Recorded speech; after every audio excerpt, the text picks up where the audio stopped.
Hi, folks. Tonight's game is currently in a rain delay. We are scheduled for about a 7:30 start. Again, a 7:30 start here in Anchorage. The sky's looking a little more blue, but we'll have Miners and Pilots baseball starting at 7:30. The pregame show brought to you by Napa Auto Parts at 7:15. So hang in there. We'll be back shortly.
Hi, folks. We are currently in a rain delay, although you can see Mulcahy Field. It looks very nice, and it is.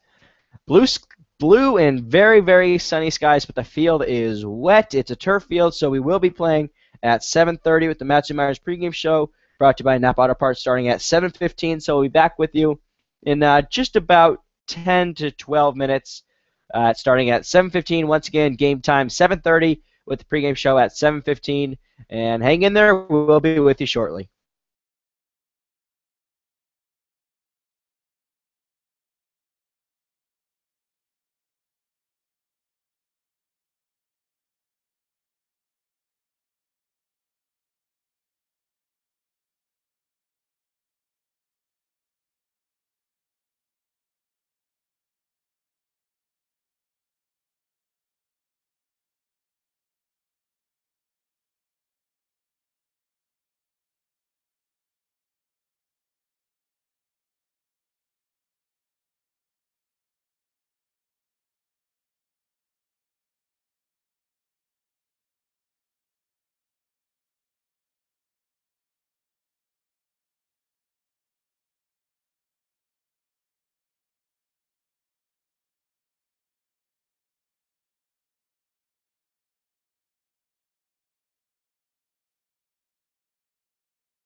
Almost time to rally in the valley.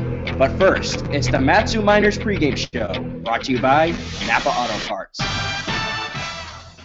Good evening. We are live high above Mulcahy Field in Anchorage, Alaska, as the Miners get ready to take on the Anchorage Glacier Pilots. Good evening, everybody. I'm Austin Pollock. Emma Tiedemann is to my right. We are almost ready to go after a 30-minute rain delay. The rain at around 6:30, 6:15, 6:30 just came pouring down, pouring down. Emma, you couldn't see the mountains just pretty much behind Mulcahy in left field. As you can see Mulcahy, it's a turf field, so no real issue there when it comes to dirt. So that's all good. They didn't even cover the mound. They didn't cover home plate. They don't have to do any of that. As the base paths, those are also just artificial with that brown artificial turf rather than real dirt. But the outfield is all grass. It obviously doesn't seem to be an issue. These guys are warming up. They're getting loose after a little bit of a delay, but we're here 15 minutes before the game for the Matsu Miners pregame show, brought to you by Napa Auto Parts. And yesterday against the Bucks, it wasn't really a pretty one. The bats weren't there, the pitching wasn't there, and snapped a 4-game winning streak. But the Miners still on top in that National League lead over these Pilots. Half-game lead for the Miners, but what do they have to do to get back on track tonight?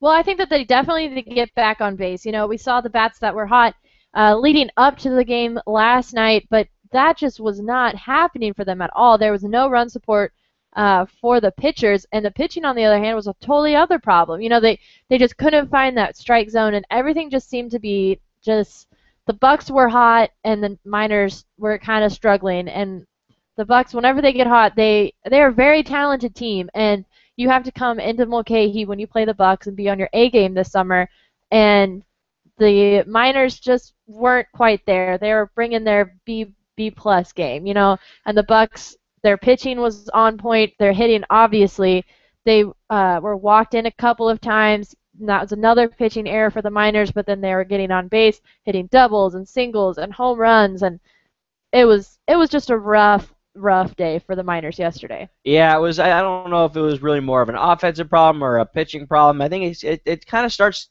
with pitching, because you have to sort of put your team in a position to get some runs. And really, it started with Ryan Hendricks. It was a little shaky from the get-go. 2 innings, 4 hits, 4 runs, all earned, 3 walks, 2 strikeouts. And Jonathan Reed came in for his first appearance, 2/3 of an inning, 4 hits, 6 runs, all earned, 1 walk, no strikeouts. And really, I think it was the beginning of the game where the pitching was really off, but it actually sort of, for the most part, got better later on. 10 of those 12 runs for the Bucks scored in the first 2 2/3. 10 of the 12 runs were scored in the first 2 2/3. So right there, you know, it was early in the game. It was the Bucks just got right out to it, and the Miners, the bats, they only had 8 hits. I don't really want to say only 8 hits because that's still pretty good, but when you look at it, 14 hits on 12 runs for the Bucks, and especially the Miners, they've just been hitting the ball, just absolutely smoking it to all parts of the ballpark. This was just so much different. This was, and back to the pitching, you know, we saw 6 pitchers for the Miners on the mound last night, and that included Jonathan Reed, Ryan Oglesby, and Isaiah Terrazas, all new pitchers for the Miners who came in 2 days ago, into Alaska 2 days ago. And I think that Oglesby and Terrazas and Morris at the very end, they really kind of helped pull this together and gave the Miners a chance to come back in the 9th if the hitting was there. But the hitting was not there again. But I think we saw some good things coming from Ryan Oglesby in particular, you know, really kind of holding the Bucks later in the game, but the run support again. I mean, it's hard to come back from the 10-2 lead, you know, 10-2 deficit in that 8th and 9th innings, but, you know, at least the pitching turned around in time that if the hitting was there for the Miners, then that could have been a possibility. Yeah, I would certainly agree. I think it just wasn't there from the get-go, but there's nothing wrong with that. You can't win every game, and like I say, I think you know that's what's so great about baseball. You just come out and they're going to try to get a win against the Pilots here tonight. They're 2-1 against the Pilots, and also the Miners have struggled here in Anchorage. They're 0-3, 2 walk-offs. The first was against these Pilots, but the Miners really of course, the last game that was on Thursday, a 6-5 win for the Miners. That's a close game. That's not a blowout. So right there, it's like, all right, these teams are pretty similar. And then the Miners, of course, with a 10-7 win. That was a while ago. That was on the 13th against these Pilots at Herman Brothers in Palmer, and that was a walk-off grand slam for Johnny Loker. And you think about it, the Pilots were sort of up in that game for the most part, and of course the Miners just inched their way back. But maybe, perhaps, this is a test, and I want to go back to that first game between these two here at Mulcahy and thinking about that. That was a walk-off. That So was. the first two games were walk-offs. You know these two teams can play a very solid game and good game, and I think it's going to be fun to watch these two teams. And of course, the name that really sticks out for me is Justin Protasio. He's a little guy from Kansas. He's only 5'5", but you can't underestimate his ability. He's just a really, really solid player at the top of that Pilots order. That's right. And the numbers for Protasio hitting .325 with 3 RBIs, very consistent batter. And the Pilots looking further down their lineup, Chester Pack hitting .400 with 8 RBIs, 3 doubles, 2 triples, and Kevin Veers .219, 1 home run, 7 RBIs, 3 doubles. You know, it's going to be an interesting game. And always here at Mulcahy, it seems like the Miners really kind of have a problem with it. 0-3, like you said. But then again, it's one of the easier fields to hit home runs out of. You know, it's a little bit shorter, especially than Herman Brothers out in the alleys. So we might see a couple home runs. We saw 3 last night, 2 for the Miners and 1 for the Bucks. So that might be another factor. But it'll be a good game. These matchups, especially between the Miners and the Pilots in particular, they're close games. Like you said, they usually end in walk-offs of some sort. Late in the game plays to put extra runs on the board for either team. Yeah, we'll have to wait just a couple minutes from start time. As you may see the Miners in left field warming up. They're wearing the green tops today.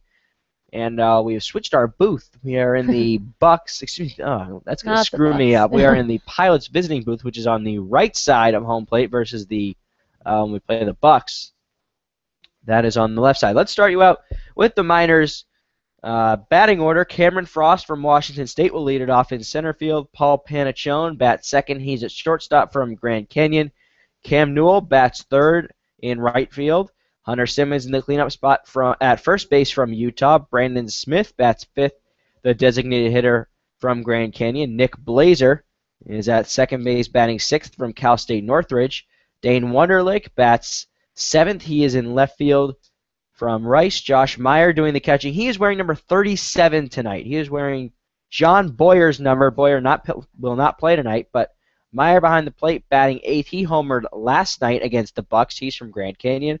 And Jordan Rogers rounds out the lineup at third base. Batting ninth, he is from Tennessee. As Darren Westergaard and Ben Taylor are about to exchange their lineup cards at home plate, and we will have Matsu Miners baseball for you. And really just a bizarre turn of events here. Just about an hour ago, a complete downpour.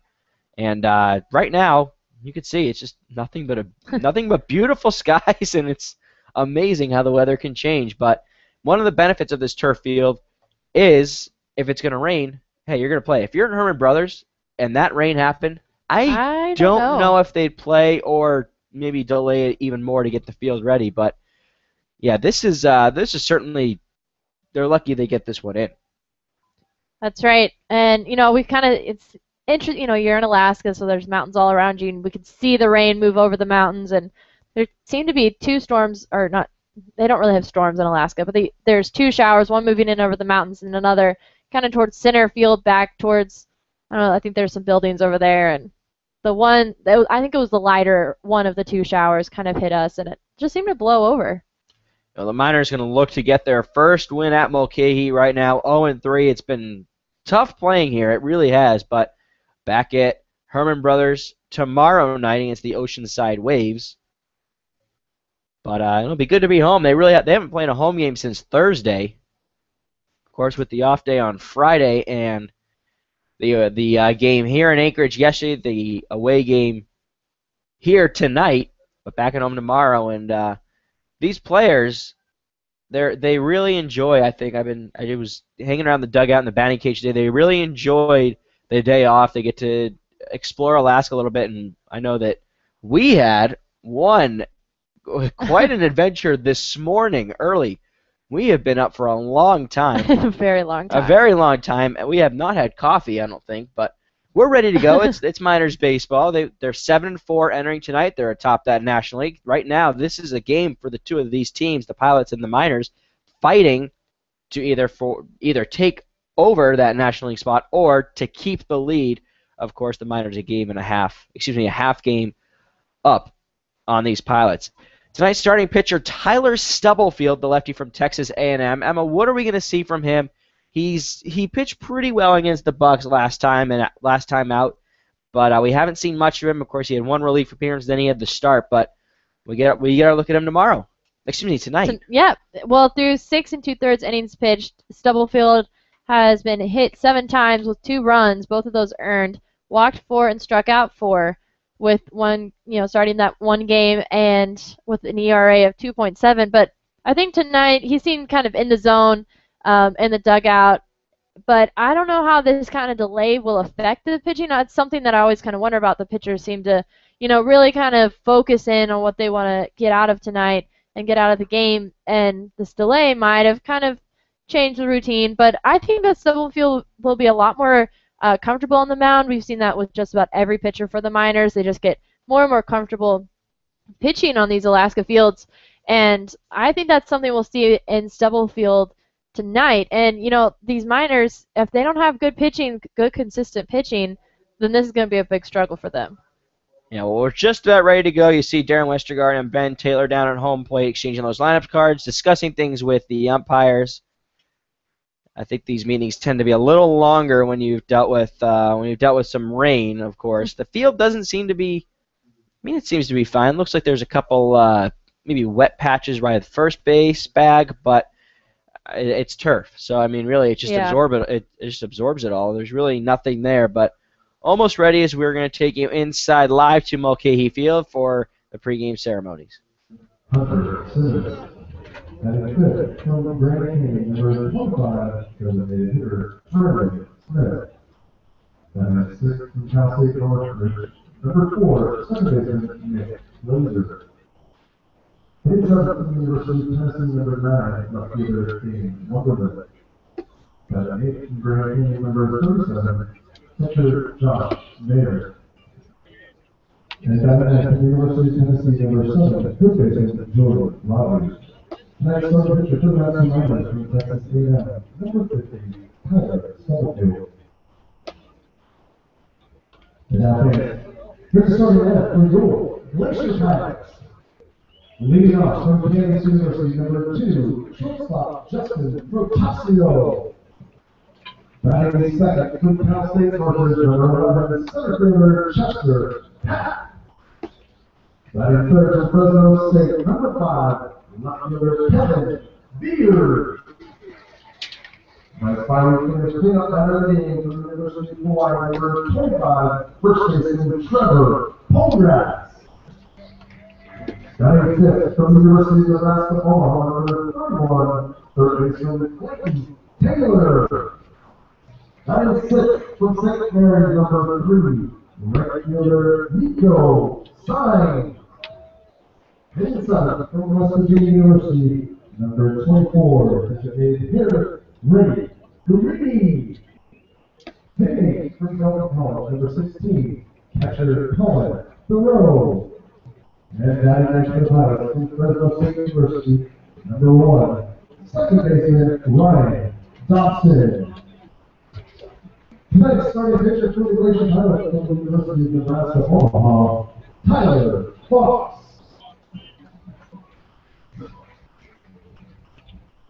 Okay, at this time, we ask you to please rise, remove your headgear at any, and turn your attention to the flag and left field to the performance of the national anthem, sung with Jessica Kessler.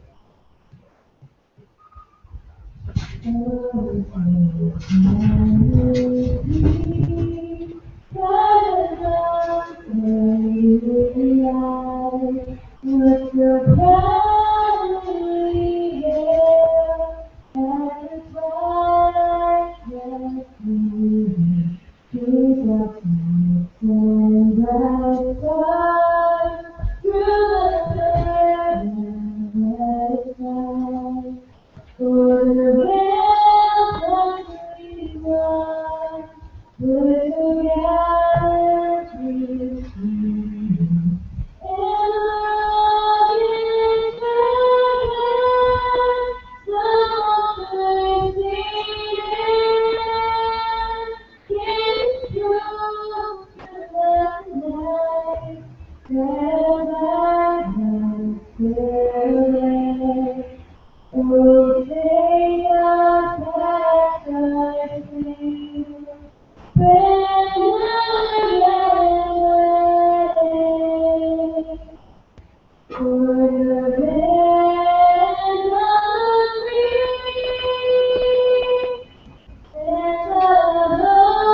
Wednesday, we wish head out to Talbot, maybe see not too long, but that's 7 p.m. as well. Thursday evening, on the road, we head out to the residential in Chile, locally pick on the Chinook.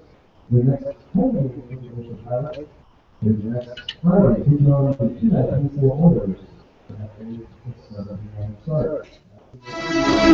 With championships in 2004, 2007, 2009, and 2010, the Miners are looking to bring a title back to the Mat-Su Valley. This is the longest championship drought in 10 seasons. 8 former Miners selected in the 2014 MLB draft, and head coach Ben Taylor is back for another season of baseball in the Valley.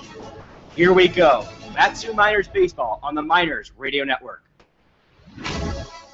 Hello everybody, I'm Emma Tiedemann alongside Austin Pollock for today's matchup between the Anchorage Pilots and the Mat-Su Miners. Miners coming in after a loss last night to the Anchorage Bucks back here at Mulcahy Field. Overall this season, the Miners with a rough start here at Mulcahy, 0-3 overall when facing the Pilots or the Bucks. Kind of a rough start, but hoping to turn things around tonight. On the mound for the Pilots is Tyler Fox. Through 3 innings pitched, has had 5 hits, 3 runs, all 3 of those earned, has walked 2 and struck out 3, and this is his second game to start. And the Pilots kind of on a hot streak lately, only half a game back behind the Miners in the National League of the Alaska Baseball League. And the Miners hoping to get, keep that lead, keep things going, kind of turn things around after last night's 12-3 loss to the Bucks. The Miners hitting just was not there last night, and the pitching saw 6 pitchers for the Miners throughout the game, and the pitching came in a little bit too late to help the Miners. But tonight is the night the Miners want to turn things around, and starting things off for the Mat-Su Miners is Cameron Frost leading off. Center fielder with an average of .362 with 1 home run. He fouls the first pitch back. 1 home run, 8 RBIs.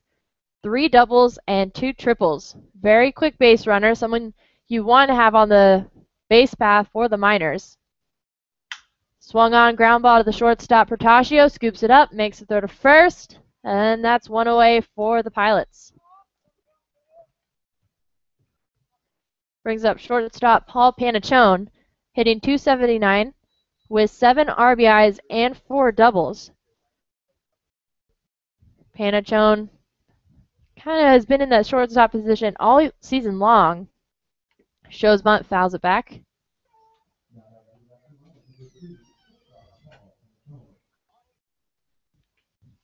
Oh, 1 count for Portacio with 1 away here in the top of the first, still scoreless. And that's strike 2 to Panachone. Cameron Frost grounded out to the shortstop at this previous at bat.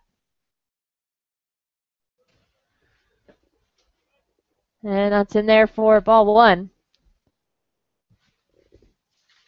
Panachone last night was 1 for 4 with a single in the 8th inning. Swung on, line drive into right center field, and Panachone heads to second. Here's the throw by Pack. Not in time as Panachone slides into second base. That is a double to start things off for the Miners. That is huge for the Miners. They just, of course, Cameron Frost grounded out, but they need a runner in scoring position. They got to score early. Forget about yesterday. Forget about the struggles and just get right back in there. And Newell is the guy you want to have at the plate in this situation. .464 average with 2 home runs, 11 RBIs, and 2 doubles. He has just been a very consistent hitter for the Miners, hitting guys in, 2 home runs. First pitch a little low for ball 1. Last night he had a single and scored and grounded out against the Bucks. Cam Newell playing in right field, his usual position tonight. Fox checks Panachone at second, and it's a hit. Deep fly ball down to left center field. It's at the wall. Panachone rounds third. Finally packed, the center fielder picks it up, and it's an RBI double for Cam Newell. So the Miners getting on the board early, which is not what we saw last night, but that's something we've seen that's consistent among their wins so far this season. If they get on the board early, usually they keep that momentum throughout the game. That's huge. You just got to come right out there and just attack the pitcher, attack Tyler Fox. That's what they're doing early. You get runs on the board, you let Stubblefield do the rest. He's just got to get his run support, and that's certainly what the Miners didn't get yesterday, and it looks like they're off to a strong start right now. And that's first pitch to first baseman Hunter Simmons with Cam Newell at second base, and one run already scored for the Miners in the top of this first. Tyler Fox on the mound for the Pilots. Quick check back at second. And that's inside. That's ball one to Simmons, hitting .241 on the season, 4 RBIs and 1 double. He also leads the league. Last time I checked, he was walked 12 times, and that's the only player in the ABL with double-digit figures for being walked. That's in there for strike 2 against Simmons. So Simmons, a very patient batter. We've seen it time and time again. Sometimes, as he says, too patient. Yeah, we've seen that at times, not taking the right pitch, and then you see it on his face as soon as he steps out of the box, you know that he should have swung at it, and he knows it too. 1-2 pitch. He swung at it. Right there. Yep, and that's strikeout number 1 for Tyler Fox, the Pilots pitcher, and out number 2 for the Miners. Brings up Brandon Smith. Smith playing as the designated hitter tonight, hitting .282 with 4 RBIs and 2 doubles. Smith had the night off last night, but is back in the DH spot tonight. He takes the first pitch as a strike. Defensive alignment for the Pilots: Clayton Taylor at third, Justin Protasio at short, Ryan Dobson at second, Trevor Podats at first, Kevin Veers in left, Chester Pack in center, J.J. Wagner in right, and Colin Thoreau doing the catching for Tyler Fox. That's strike 2 to Brandon Smith. Fox has a lot of this. I'm seeing this early. He's got a lot of movement on his breaking pitches, and they're fooling these Miners hitters. They think it's starting out over the plate and then tailing outside, but it stays, things like that. Here's the 0-2 pitch by Fox.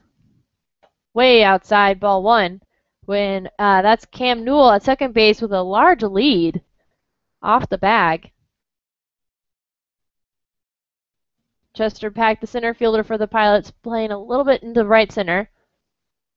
Dobson, the second baseman, playing. Well, now he steps back. Here's a pitch. Swung on by Smith, and that is a second strikeout and out number 3 for the Anchorage Glacier Pilots. As we head into the bottom of the first inning, the Miners lead 1-0. You're listening to the Matsu Miners Radio Network.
back here at Mulcahy Field in Anchorage, Alaska. I'm Emma Tiedemann alongside Austin Pollock.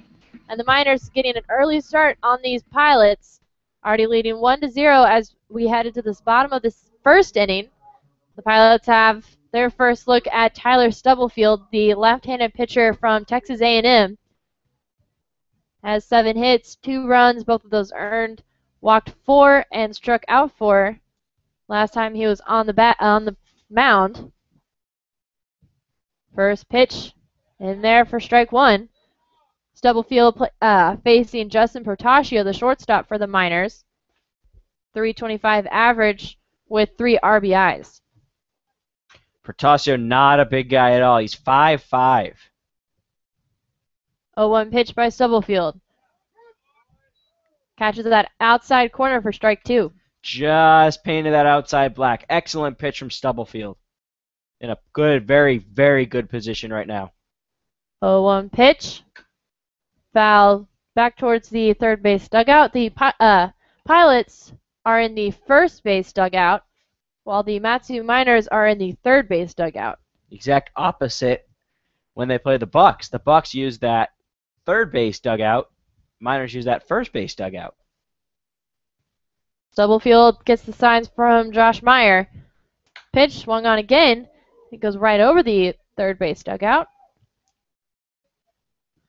Is it just me, or do these Pilots jerseys very closely remind you of the Dodgers? Dodgers, yes. Yes. Yep. With no names on the back, of course. No. Just But that yes. very solid sort of, what do you call it, royal blue? Royal blue. With that red number in the front. And the font of Pilots across the chest. Right. It has the Cursive. line under it. Yeah. That's a big swing for strike number 3, and Tyler Stubblefield starts things off with a strikeout. Gotta like that. Brings up Chester Pack, the center fielder, hitting .400 with 8 RBIs, 2 doubles, and 2 triples.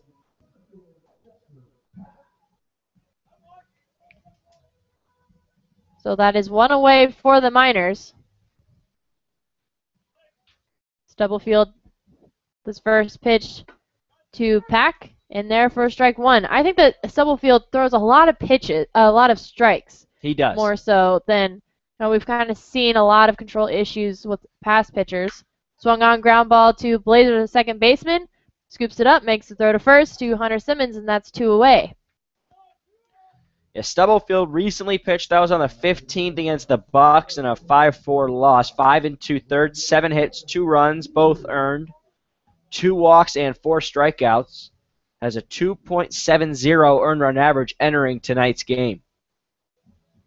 It brings up Kevin Beers, the left fielder. Beers, handed batter, hitting .219. Strike 1. Em, I'm going to quiz you. You may not have heard it. Did you hear Kevin Beers' walk-up song? Did you get a piece of it at all? Yeah, it's the one with the bagpipes. Right? Yeah. Do you know who sings, who it's the artist is, Foul back? and what the song is called? No. No? Because I wanted it for our intro, but I couldn't remember it. And Googling the song with the bagpipes in the beginning doesn't really yield results. It is Dropkick Murphys, I'm Shipping That's Up it. to Boston. Ah, okay. And that is strike 3 for the second strikeout for Stubblefield, and out number 3 for the Miners. 3 up, 3 down at the bottom of this first inning. No runs, no hits, no errors, and nobody left on base. The Miners lead the Pilots 1-0. You're listening to the Matsu Miners Radio Network.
Nebraska.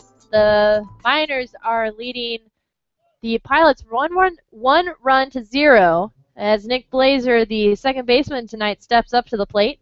Blazer hitting .333 with 2 RBIs and 1 double. First pitch by Fox. Swung on, ground ball down the third base side. Diving to catch it is Taylor. Can he make the throw to first? No, he can't in time. And Blazer with a single to start things off in the second inning for the Miners. Whenever you get that leadoff man on, that is huge, just because it kind of gets in the head of the pitcher. It's like, uh-oh, I already have a runner on, and I only threw one pitch.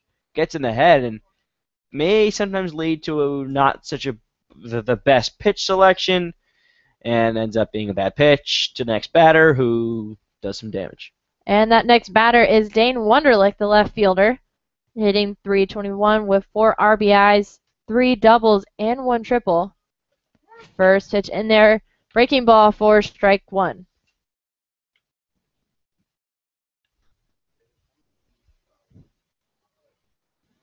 Nick Blazer at first with a little bit of a lead, throw back, dives back into the base, and he's still safe. On deck after Wunderlich is Josh Meyer, the catcher tonight. Throw back to first, safe again for Blazer.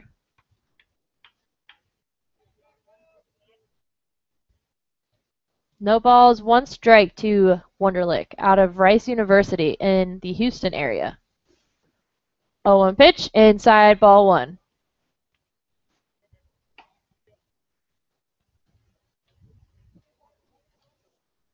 Chester Pack again in right, kind of hedging towards right center field. He's not over as much as we usually see him. Usually that leaves left center field wide open, but there is a significant hole in left center field tonight.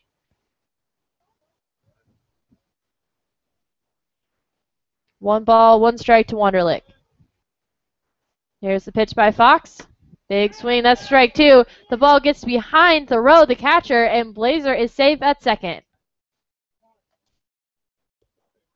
Now you get a runner in scoring position with nobody out. That's always huge, and any head coach would be lucky to have that, especially the way that it happened. Blazer has 2 stolen bases on the season. That's not a stolen base. He went to second on the wild pitch. But just a little fun fact. 2 stolen bases. Miners looking to have as many insurance runs as they can. After last night's game, they just want to put some runs on the board. 1 ball, 2 strikes. Very outside. That's ball 2 for Tyler Fox, the pitcher for the Pilots. Yeah, Wunderlich wanted to. He kind of reached out to get a better look at it and then realized how far outside it was. Blazer with a lead off a second. Just a couple of steps. 2-2 pitch by Fox. Outside, ball 3. Now full count for Wunderlich. It was a pretty good pitch from Fox. Just got that outside part. 3 balls, 2 strikes, no outs. Blazer on second. The Miners lead 1-0. Top of the second inning. And Wunderlich calls time. You know, the stadium lights are on here at Mulcahy. Right. They were on yesterday, too. They were. But as you can see, it is very bright and sunny. Turned into a beautiful day here in Anchorage. 3-2 pitch. Big swing for strike 3.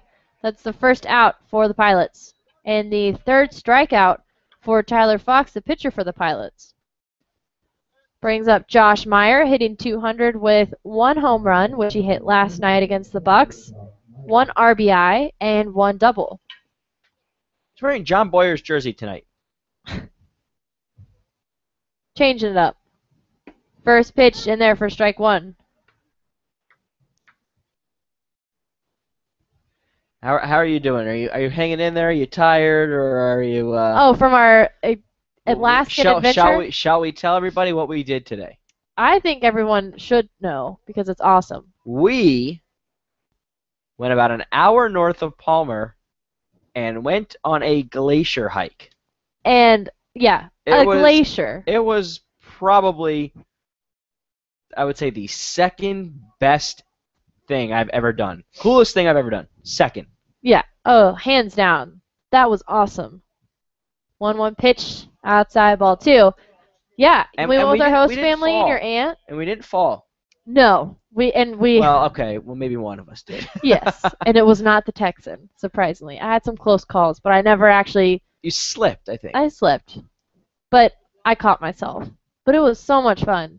2-1 pitch, swung on ground ball to Portacio, makes a throw at first, and that's 2 away now. And that was actually Clayton Taylor, the third baseman, scooped that one up. So that is a 5-3 put out. But Blazer is still on second in scoring position. That brings up Jordan Rogers, third baseman. 241 average with 7 RBIs and 3 doubles. Rogers, watching him in batting practice, was really hitting the ball well. Hitting to the deep part of left field, left center field, center field. First pitch inside for ball 1. I think the Miners would really love a big hit from him to get Blazer in from second base.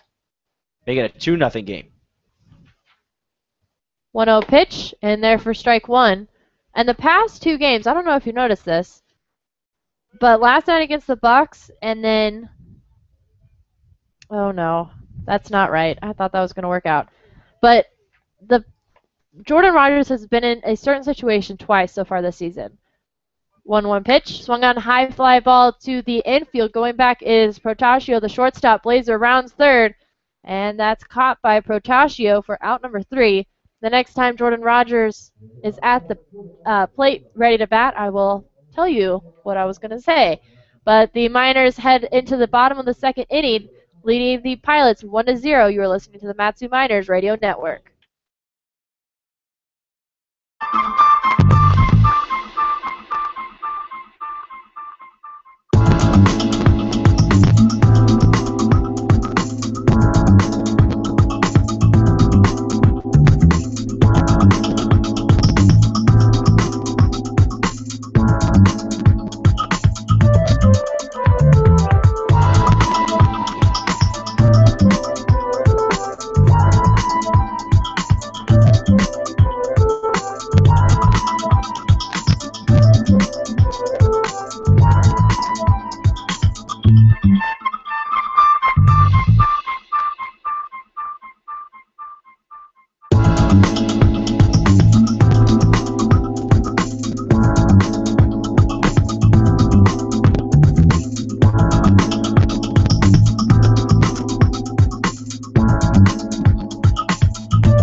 Bottom of the second here at Mulcahy Field, and the Miners are leading the Pilots 1-0. And out on the mound again is Tyler Stubblefield, the left-handed pitcher out of Texas A&M. Stubblefield in the first inning struck out Portacio. Pack grounded out, and then Kevin Beers was struck out by Stubblefield. So already 2 strikeouts early in this game. But now at the plate is Trevor Podratz, the first baseman, hitting .256 with 3 RBIs and 2 doubles. The first pitch by Stubblefield a little inside for ball 1. Big swing by Podratz. He was swinging for the fences on that one for strike 1.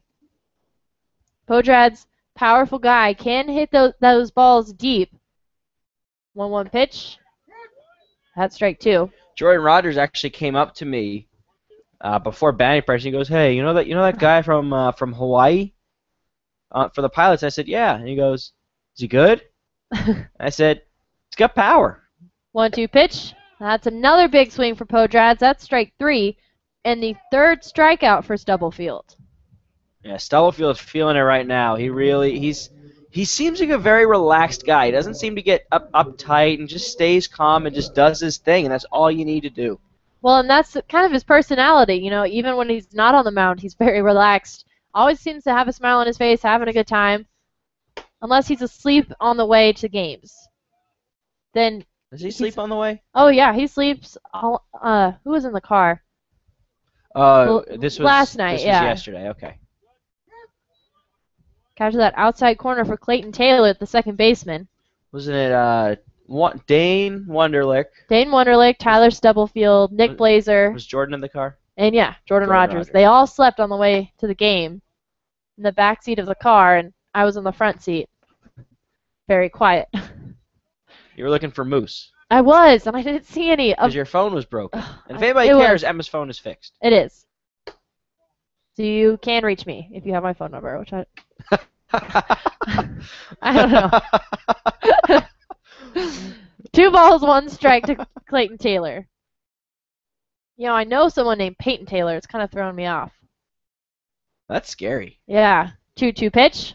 Swung on ground ball to Jordan Rogers. Diving catch at third base. Throw over to first, and he's out. And that's a just outstanding play by Jordan Rogers, the third baseman. Yeah, that's a big play. We've seen him probably more times than not. If there's a ball hit his way and he needs to dive for it, it goes under his glove or just out of his reach. It's good to see him finally just kind of dive right down, scoop it up, and made a good throw to Hunter Simmons at first base. Simmons staying strong over there at first. Yeah, definitely. He's back over there in his usual spot. We've kind of seen him and Decker kind of take turns at first base. Yeah, Hunter's got some he's got some tape around his wrist. Not sure what that's about, but talked to him before the game and seemed, just his normal A-OK self. Yeah. Nate Nolan now at the plate for the Pilots. Designated hitter, hitting .346 with 3 RBIs and 2 doubles.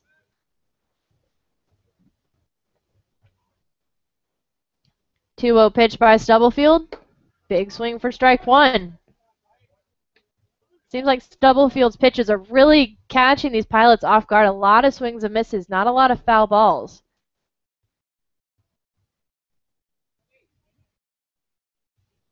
Two balls, 1 strike, already 2 outs for the Miners. Gets the sign from Meyer. 2-1 pitch. Little inside, that's ball 3. There's something about these guys from Texas A&M, especially the pitchers, and I noticed with Stubblefield, works quickly. 3-1 pitch. That's strike 2, and Nate Nolan thought that was ball 4 as he kind of headed towards that first base line. But yeah, they do. I agree. They do work quickly. Hayden Howard, who, by the way, was today's pregame profile. Yeah, we should be up tomorrow, probably. And that is another strikeout for Tyler Stubblefield. Strikeout number 4 through 2 innings of work. That is 3 up, 3 down. Only 6 batters have faced Stubblefield for the Pilots as we head into the top of the 3rd inning. The Miners still lead 1-0 over the Anchorage Glacier Pilots. You're listening to the Matsu Miners Radio Network.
Back-to-back 1-2-3 innings for Tyler Stubblefield. The Miners lead the Pilots 1-0 as we start the 3rd.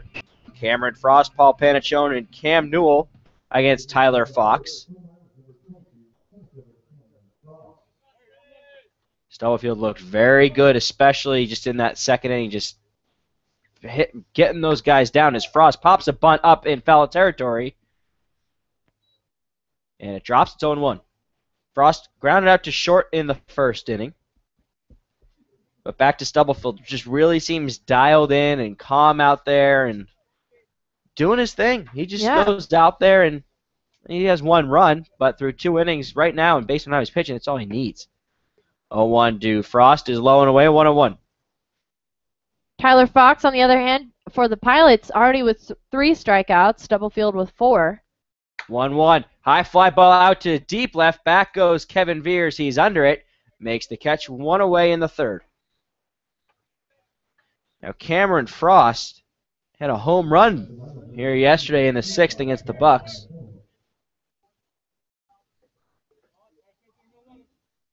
That'll bring up Paul Panachone, the shortstop. He doubled and scored in the 1st. First pitch is low ball 1. Tyler Fox also works pretty quickly. 1-0 pitch to Panachone. Grounded foul by the Miners' third base dugout.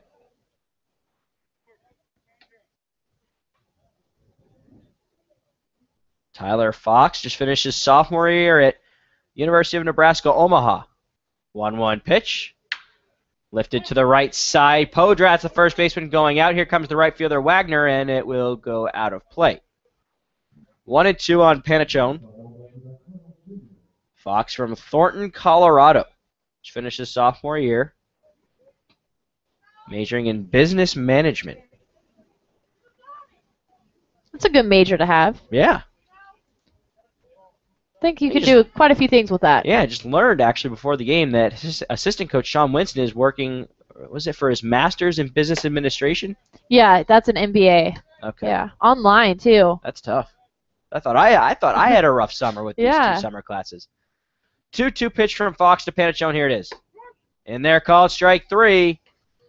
That's the 4th strikeout for Tyler Fox. There's 2 away here in the 3rd. That'll bring up Cam Newell. Continues just to stay hot. He doubled back in the 1st, but was left on.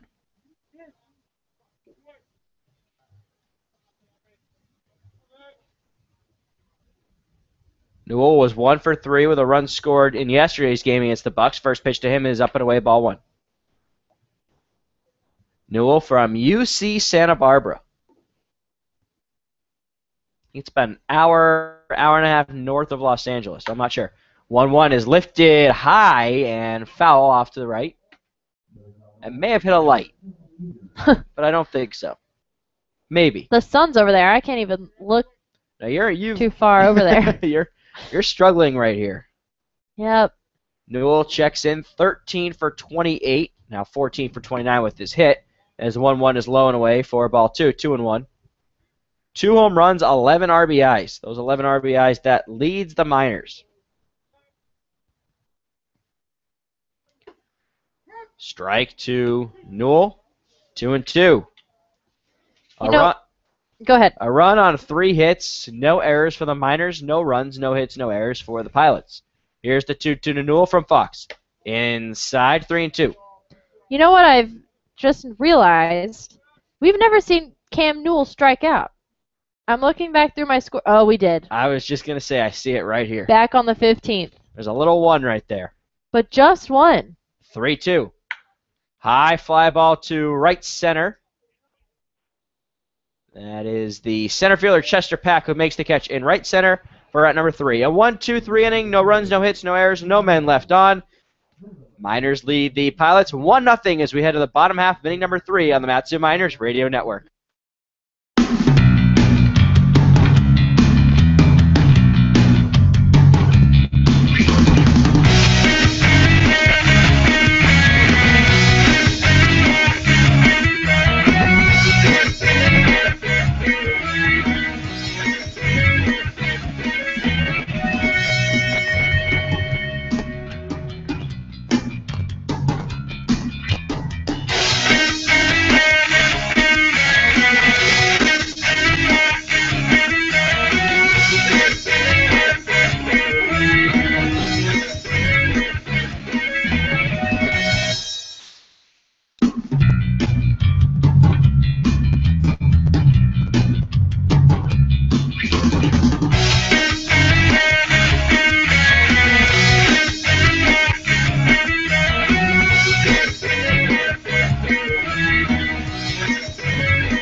1-0 Miners lead the Pilots.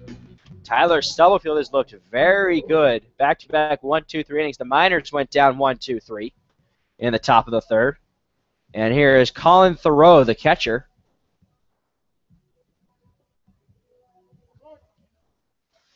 Stubblefield back out there for his third inning of work. His first pitch is high ball 1.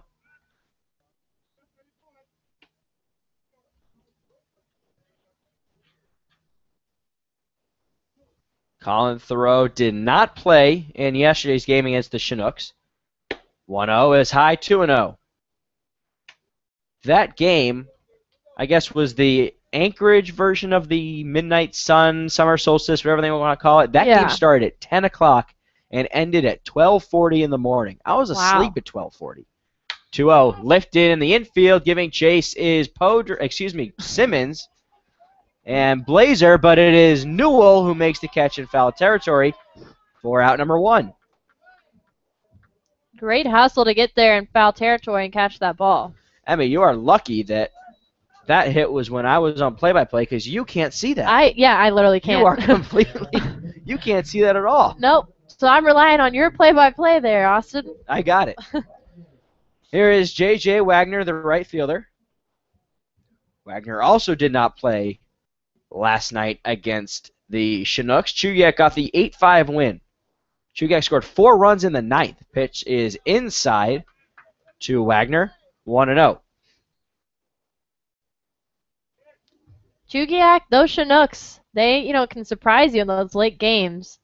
1-0 hard ground ball to the shortstop Panachone. Up with it, throws to first. 2 away. Stubblefield just looks so great up on that mound.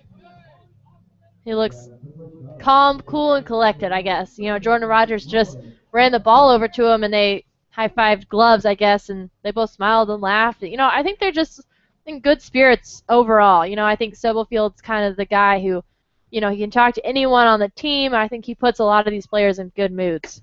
First pitch to Ryan Dobson is high for ball 1. Dobson at second base tonight.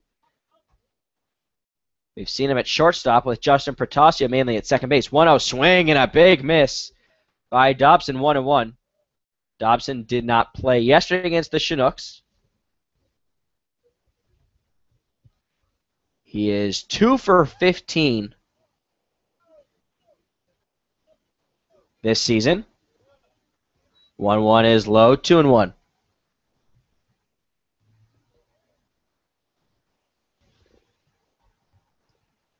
Stubblefield looking for a sign from the catcher, Meyer. Here's the 2-1. Inside. But it's a strike, 2-2. I think that may have fooled Dobson a little bit. Looked to sort of jump back a little bit. Was he jumping back or swinging? I think he jumped back. Okay, because he kind of, when he jumped back, he kind of came around. 2-2, fouled right to our right.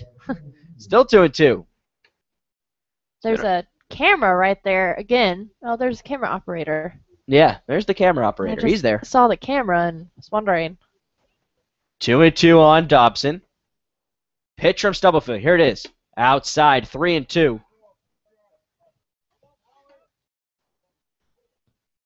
Ryan Dobson from Fresno State. Just finished his freshman year. He's from Culver City, California. 3-2 the count on Dobson. Miners lead the Pilots 1-0. Swing and a miss, strike 3. That's strikeout number 5 for Tyler Stubblefield. Another 1-2-3 inning for the Miners. They lead at 1-0 as we head to the 4th on the Matsu Miners Radio Network.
Tyler Stubblefield is absolutely feeling it right now as we head to the top of the fourth in Anchorage. The Miners lead the Pilots 1-0.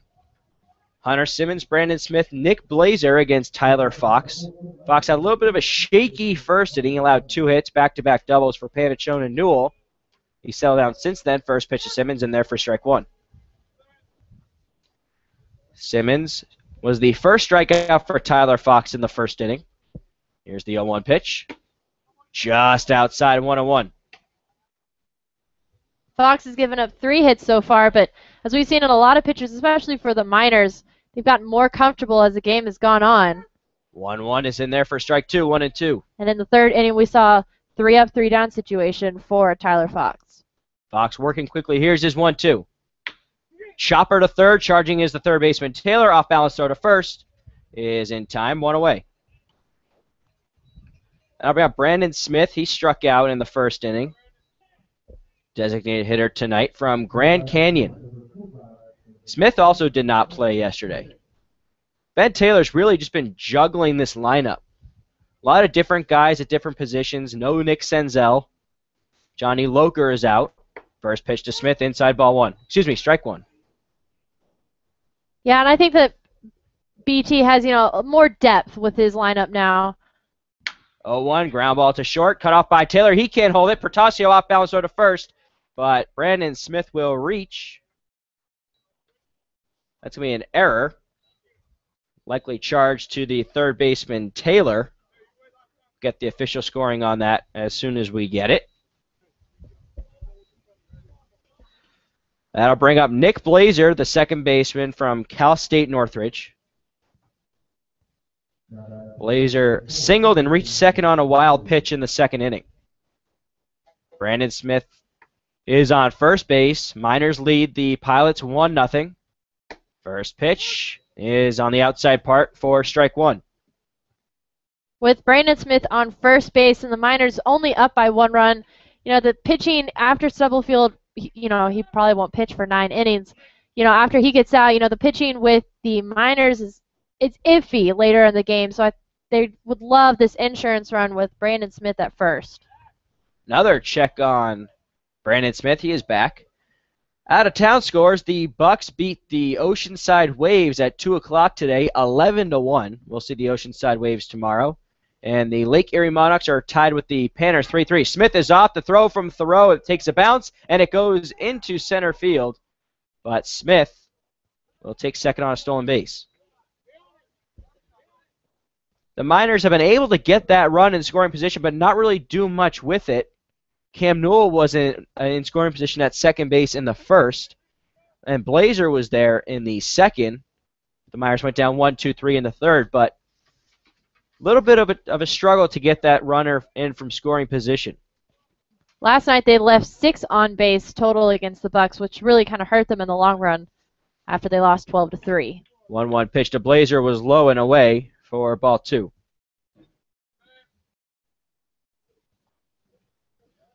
Two and 1. Looks like there's more rain starting to fall here, or it's just flying from the roof. I'm not sure. Fly ball, right side. Trevor Podras, the first baseman, calls for it in foul territory, makes the catch, and there's 2 away. That'll bring up Dane Wunderlich. Wunderlich struck out in the second. He was the third strikeout for Tyler Fox. But this is what I'm talking about. A runner on scoring position with Smith, and now 2 outs. Miners could really use a big hit from Wunderlich. There's it's another just gap out there in left center. I wish I could draw it, but I can't. We always see that with the Pilots. Runner at third is off the throw from Thoreau, the tag, and Smith is out. So that is out number 3. But no runs, no hits, 1 error, and the Miners still lead the Pilots 1-0 as we head to the bottom half of the fourth on the Matsu Miners Radio Network.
rain is starting to fall again here. Miners have a 1-0 lead.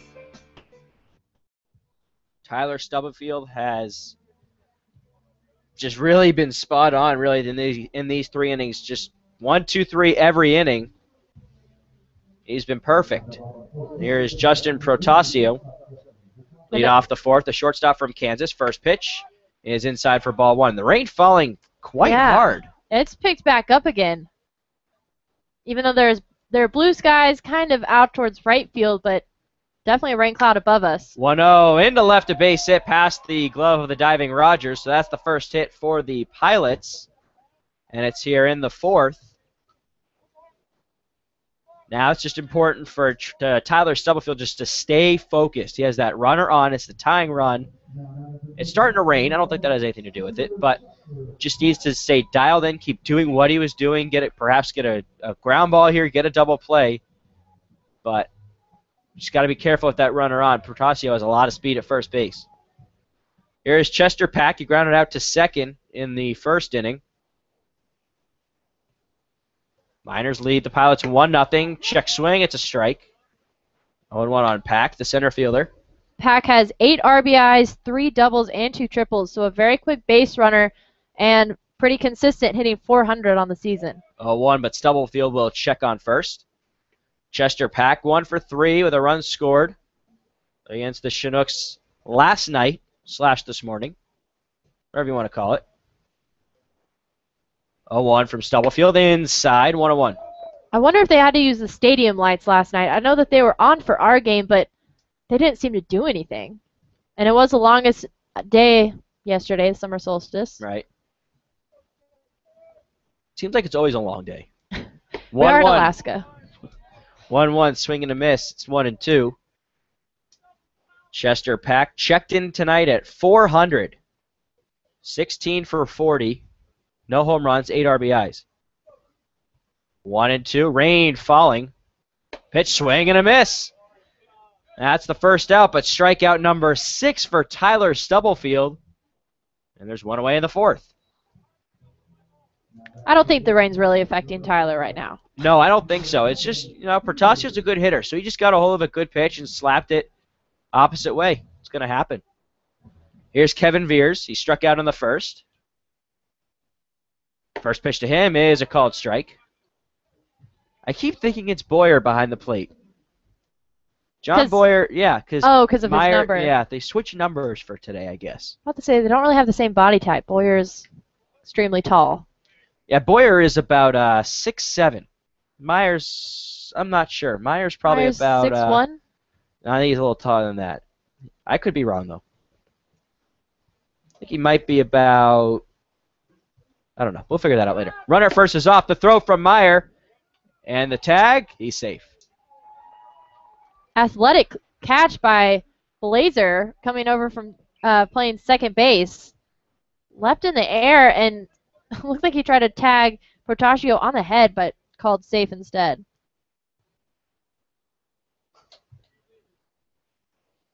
1-1 the count on Kevin Veers. Veers was a pinch hitter last night. Was 0 for 1. He struck out. From Fresno State. 6 feet, 200 pounds. Has a home run and 7 RBIs on the season. Outside, but it's strike 2, 1-2.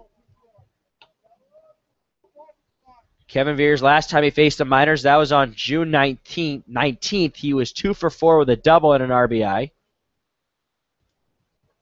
Had a big game on that 13th. That was when Johnny Loker hit the walk-off grand slam. 1-2 in the turf, 2-2. As Meyer will meet Stubblefield about halfway between the mound and home plate. Big pitch coming up with the tying run on second in scoring position. The big game for Kevin Veers against the Miners, that was on the 13th. He was 2 for 4. He scored 2 runs. Bats from the left side against the lefty Stubblefield.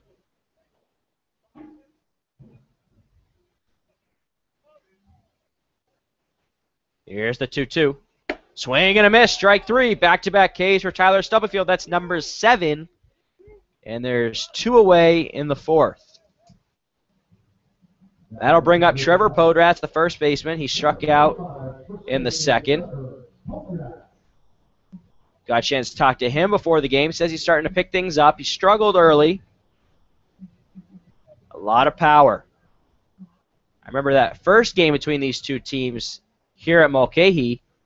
I think it was the bottom of the 9th, and he almost hit a solo home run to dead center to win it as he swings and misses for strike 1. 0-1. Podratz is that kind of caught swinging kind of guy. We've seen him swing at a lot of pitches.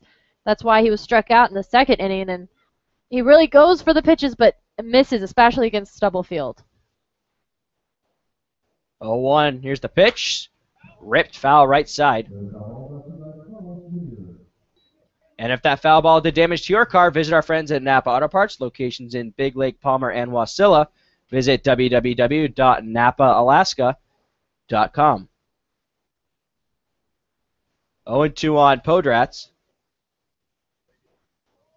2 away. The Miners lead. The Pilots 1-0. Justin Protasio on second base. He singled and stole second. 0-2 from Stubblefield. Up high, 1-2. Outfield, Wunderlich, Frost, and Newell.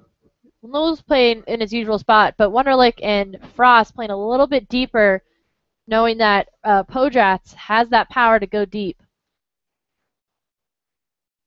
1-2. Stubblefield with a look at second, comes home. 1-2. That's high, 2-2. I think that Stubblefield and Fox are kind of liking this umpire strike zone. Last night, it seemed like the strike zone was a little bit off with that umpire, but I think tonight, we're calling the pitches a lot better, with a lot more agreement with the umpire, and I think that's definitely helping Stubblefield. 2-2. Podratz stays alive, fouls it right back. I don't know if this rain is becoming a problem or not. I see Podratz. He's trying to keep that bat as dry as possible. Yeah, I think that would be the main problem, especially on this turf field. The field won't be the problem. It'd be the wet bats. The mound is turf too. 2-2. Up and away, 3-2. Podratz started 0-2. Has worked it full. 1 run on 3 hits, no errors for the Miners. No runs, 1 hit, 1 error for the Pilots. Miners have a half-game lead on the Pilots for the National League Division lead. Here's the 3-2. Swing and a miss, strike 3. Tyler Stubblefield strikes out the side. That's number 8. He strands the tying run at second base, and that'll retire the side. 1 hit, no runs, no errors, 1 left on as we head to the 5th on the Matsu Miners Radio Network. Miners lead 1-0.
And the Miners are still leading the Pilots 1-0. So we head to Dane Wunderlich, the left fielder who was struck out in his last at-bat in the 2nd inning, hitting .321 with 4 RBIs, 3 doubles, and 1 triple.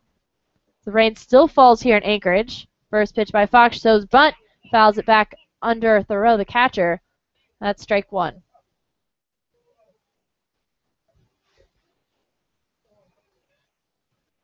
And I think it hit the umpire. He is down on his knees. It hit him in the face, do you think? I'm not sure. But they're tending to him right now. And let's talk a little bit about, while we wait to make sure everything's okay here, we should talk about our morning. Yes. How great was that? We walked on a glacier. We walked on a glacier.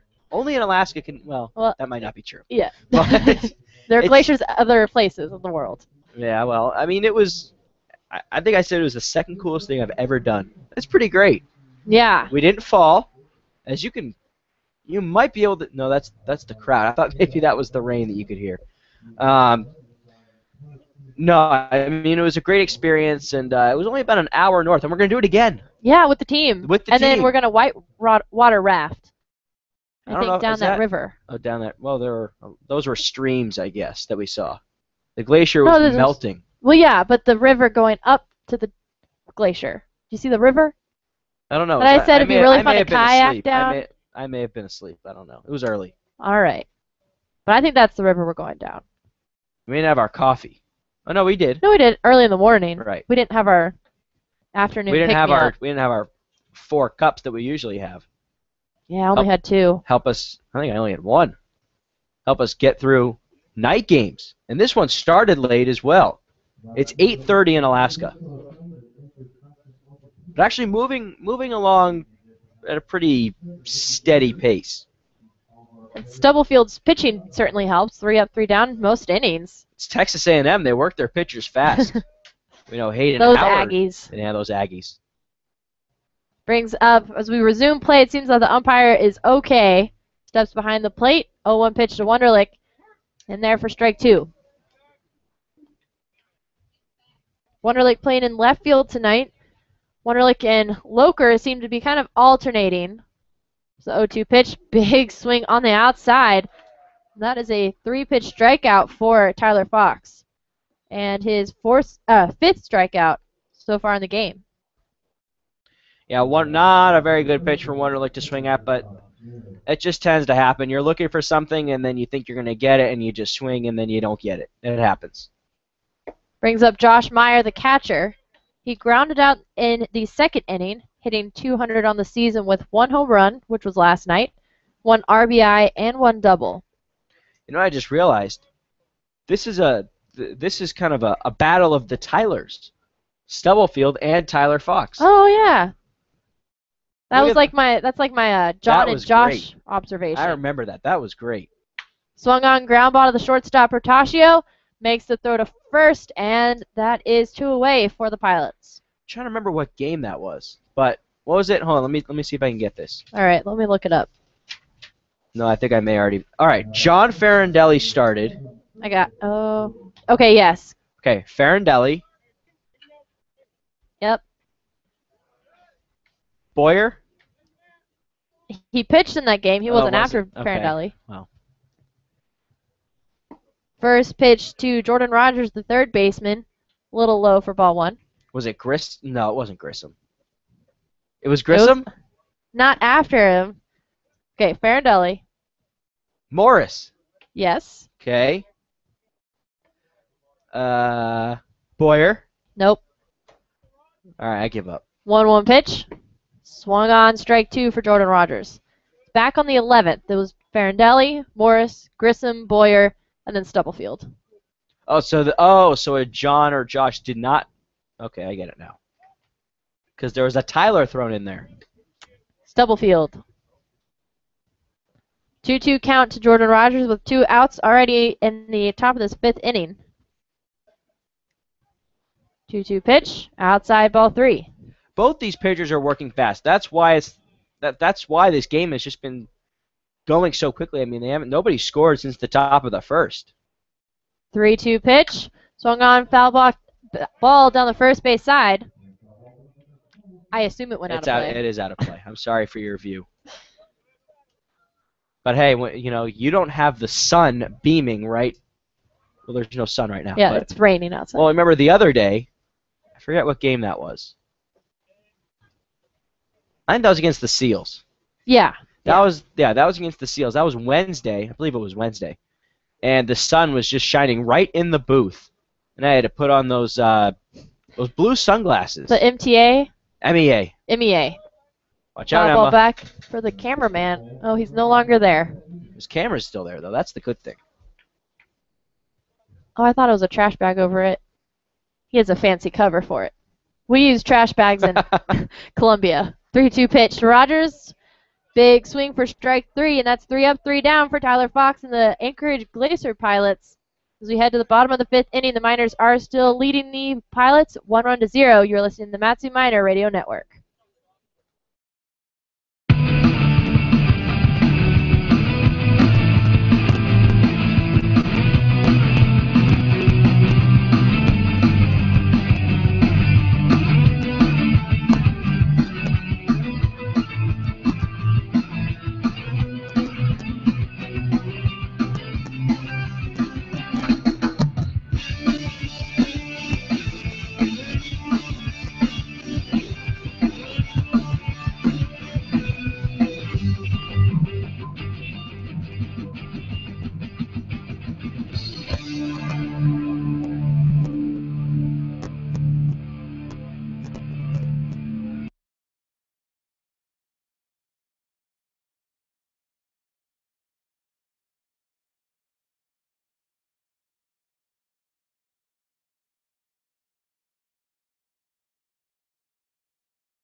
Back here at Mulcahy to start things off at the bottom of the 5th inning for the Pilots. Clayton Taylor, the third baseman. He grounded out in the 2nd inning, hitting .290 with 3 home runs, 11 RBIs, and 1 double. Very good hitter for the Pilots in the middle of their lineup. 2 fouls the first pitch by Stubblefield down the first baseline foul. Now, I think I told you this. Something that was also part of my morning. You weren't there. This was actually the afternoon. I was driving down our street, and in the backyard saw 2 very large brown animals. Outside ball 1. I thought they were bears. They were not bears. They looked like sheep. Big, brown, puffy. I thought they were bears. At the house? At someone else's house. Oh, okay. 1-1 pitch. Ball 2. But then I saw that there was somebody outside with them, and I said, okay, there is no way that those are bears, especially brown bears, because from what I hear, the black bears kind of just tend to run away, but the brown bears may stick around a little bit. Outside ball 3 for Stubblefield. We have not seen bears yet. No. I have seen a bear in my life. You don't want to see one again? No, I don't. That was my experience. I was like 10 feet away from it. I'm done with bears. So I think I've met my bear quota for my lifetime. I've just seen llamas or sheep or whatever that thing was. 3-1 pitch, foul down the first base side again, full count. You really can't beat this Alaskan wildlife. No.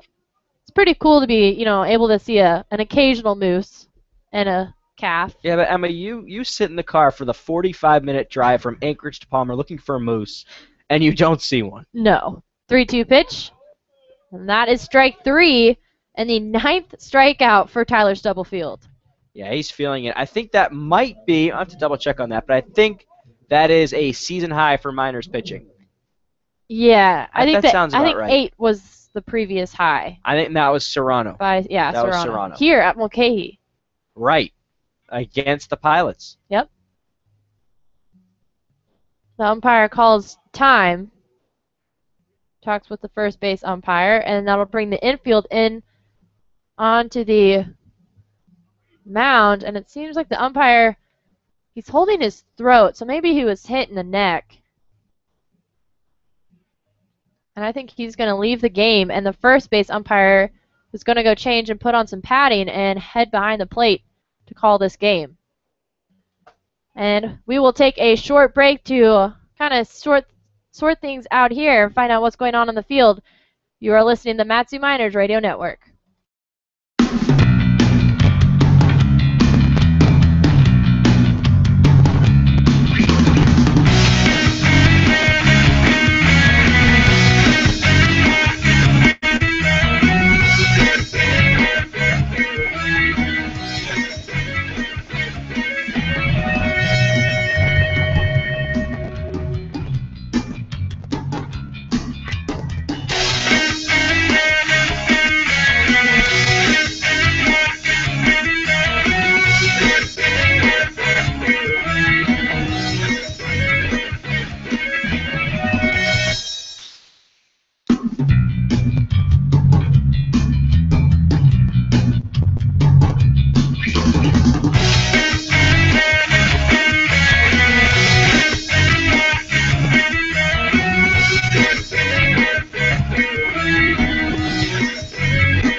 We are still in a delay here in Anchorage. The Miners lead the Pilots 1-0.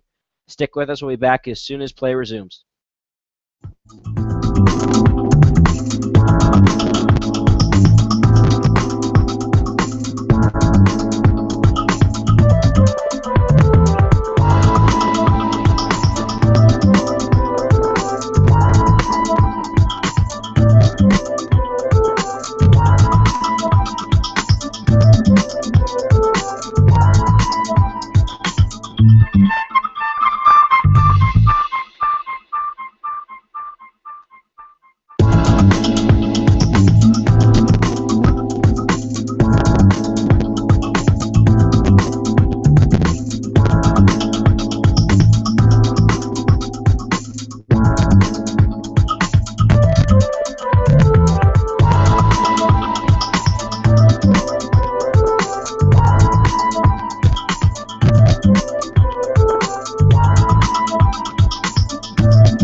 Apologize for the delay. We have a little shakeup in the umpires, and it took them a little bit longer than we expected, but Tyler Stubblefield back on the mound for the Miners, facing Nate Nolan, the right-handed batter, designated hitter tonight for the Pilots, was struck out in the second inning and was Stubblefield's fourth strikeout of the game.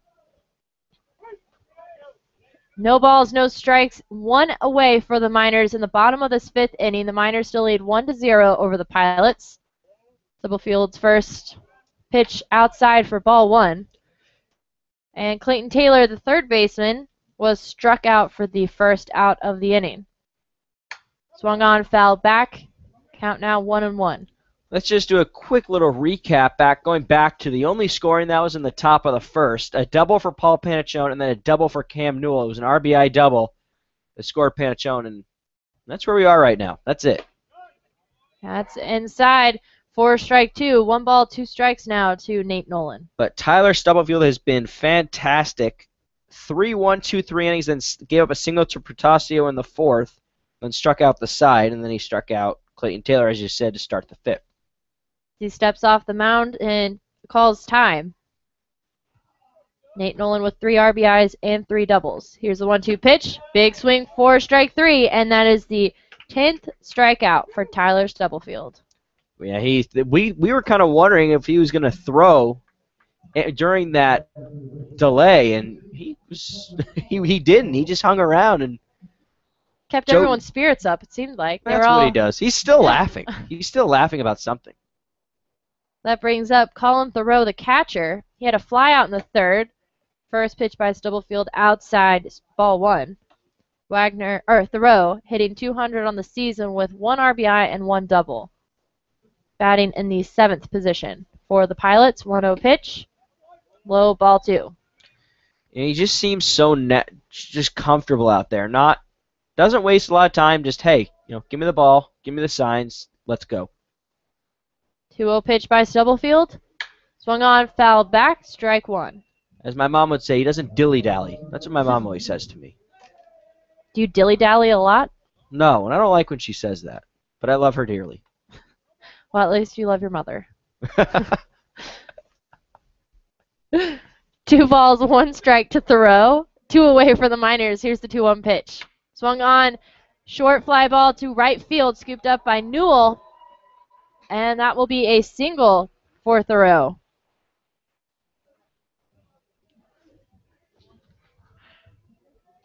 So it's kind of a weak fly ball into right field, and Thoreau reaches the base, and that's only the 2nd hit of the night against Stubblefield. And that brings up J.J. Wagner, the right fielder for the Pilots, hitting 250 with 1 RBI and 1 double. Pilots still trail the Miners 1-0, bottom of the 5th inning. Wagner, right-handed batter. First pitch, high fly ball, foul down the third base line, but they're giving chase. It's out of play. I got you, Emma. Thank you. I literally just cannot see. Literally. Literally. That word actually describes my situation, that I literally cannot see what happens down that first base line.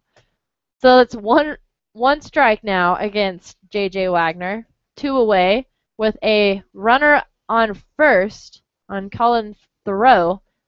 Thoreau, the tying run for the Pilots. Fouls this one back again. No balls, 2 strikes. And if that foul ball did damage to your car, visit our friends at Napa Auto Parts, locations in Big Lake, Palmer, and Wasilla. Visit www.napaalaska.com. Napa Day at the park coming up soon. That's exciting. Yeah. Get to meet the fine folks who make this broadcast possible. 0-2 pitch, foul back again.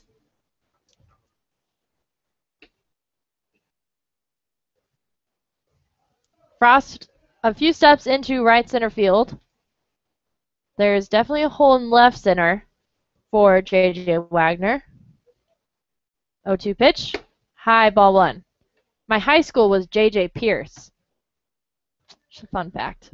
My dog, when I was brought home for the first time, his name was JJ. J.J.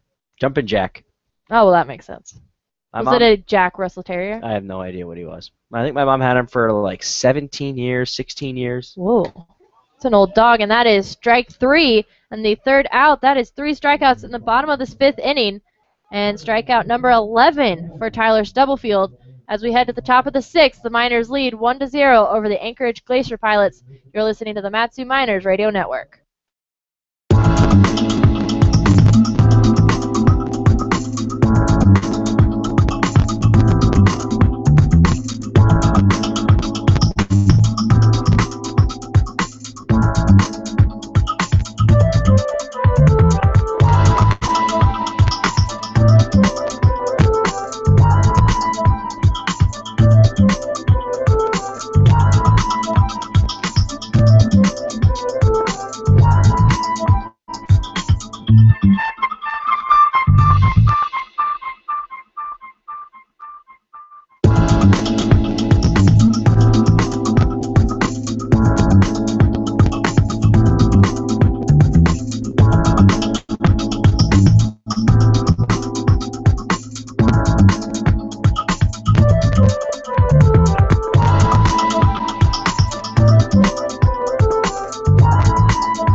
Pilots threaten to score a run in the 5th. Nothing going on, so it's still a 1-0 lead for the Miners as we enter the 6th. There's a new pitcher on for the Pilots.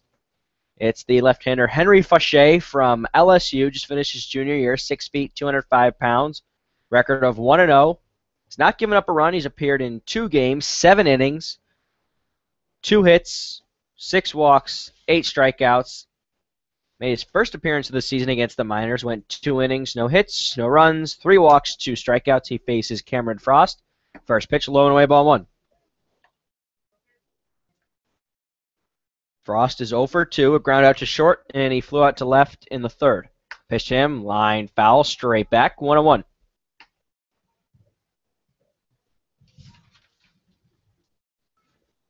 You know what we haven't seen tonight is a walk.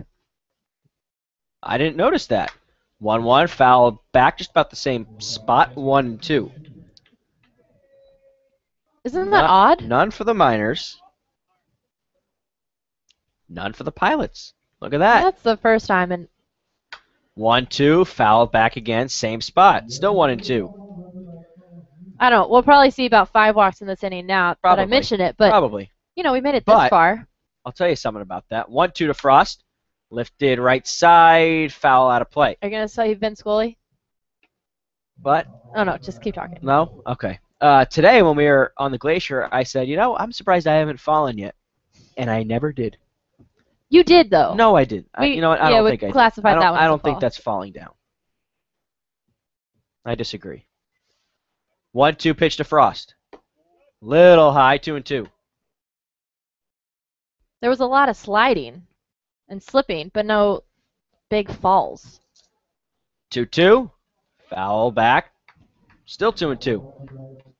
Frost staying alive in this at-bat.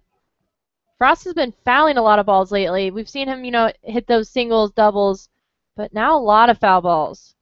2-2 from Fauché. Swing and a miss, strike 3. First strikeout for the lefty from LSU. 1 away in the 6th.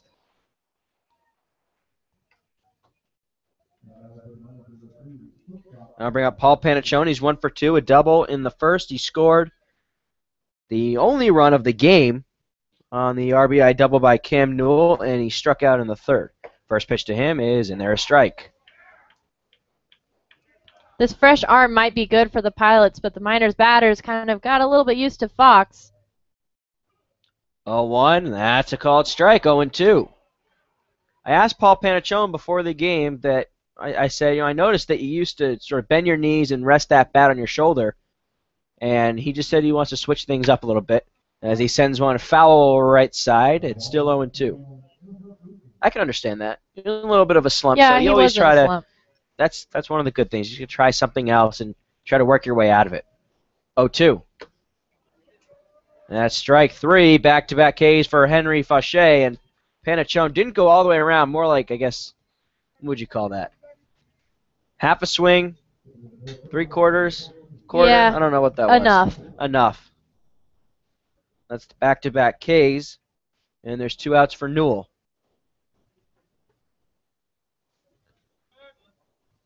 Sean Winston, the first base coach, chatting things over with the first base umpire. First pitch to Newell is a little high, ball 1. And it seems I was a little nervous because we have a new home plate umpire. That was because of the delay. Pitch inside, that gets Newell in the back. So now a 2-out base runner for Hunter Simmons. But it seems like this new home plate umpire has a very similar strike zone, and it hasn't really affected the pitchers. I was kind of concerned for both pitchers. They got used to that specific umpire strike zone, and we've seen a lot of different variations on the zone, but this one seems to have a very consistent strike zone. First pitch to Simmons on the outside black for strike 1. And he's very vocal with his strikes. Time called. Hunter Simmons was someone who was very excited to hear about our adventure this morning. He had a lot of questions. He's excited to go. 1-1. Outside, 2-1. I think he's enjoying Alaska, just like all the other guys on this team. They Love kind of being out of their comfort zone and being able to go and hike on a glacier if they want to. Excuse me, the count is 1-1. Here's the 1-1. Inside. Now it's 2-1. Hopefully umpire's trying to get the attention of the scoreboard operator. Scoreboard said 3-1. It's 2-1. Faucher's pitch, swing, and a big miss. And the quick throw down to first. The tag. Newell is back. Something that I know, Trevor Podrat's playing at first base for the Pilots. He's usually a catcher at Hawaii. It's an interesting change. But a lot of catchers can play first base. Joe Mauer for the Twins. That's just one that comes to mind. Runner at first is off, swing, and it goes foul right back. Still 2-2, so back to first is Cam Newell. Cam Newell started stealing, but he was looking at Hunter Simmons at home plate and looking at that pitch the entire time. Kind of seems like whenever you want to steal a base, you just keep your head down. Yeah. Don't pay attention to where the ball is, but Newell was looking at him the entire time. 2-2. Sent off to the right side. Foul. Still 2-2. See, now it's a nice night. It's cooled off. It started off nice before the game. Then it rained. Then it was nice. Then it rained. Now it's nice. Who knows what's next? It's not as sunny as before, but it's still very nice. Doesn't get dark here. 2-2. Called strike 3. So Faucher ends up striking out the side. And it's no runs, no hits, no errors. One man left on for the Miners. It's 1-0 as we head to the bottom half of the sixth on the Matsu Miners Radio Network.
New pitcher on for the Miners. It's the right-hander from Slippery Rock, Ryan Oglesby. He faces Ryan Dobson, and the first pitch to him is ball 1.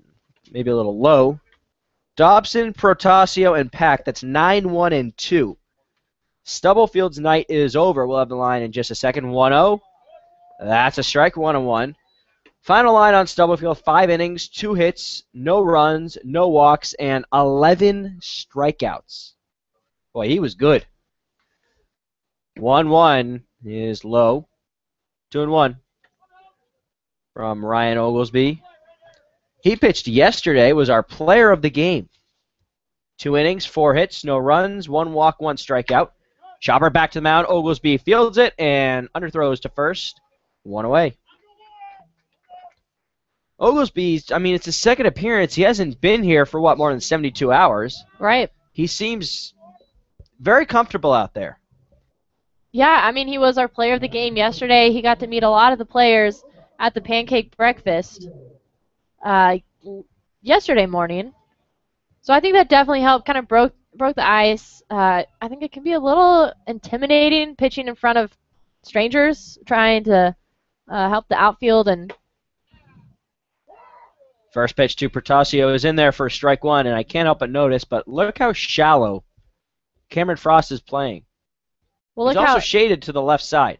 Protasio slaps one foul. 0-2. look where Newell is playing. He's in right center field. Pretty much, yeah. Well, Protasio's kind of just been he's hit the minors pitching very well. 0-2. Way outside, 1-2.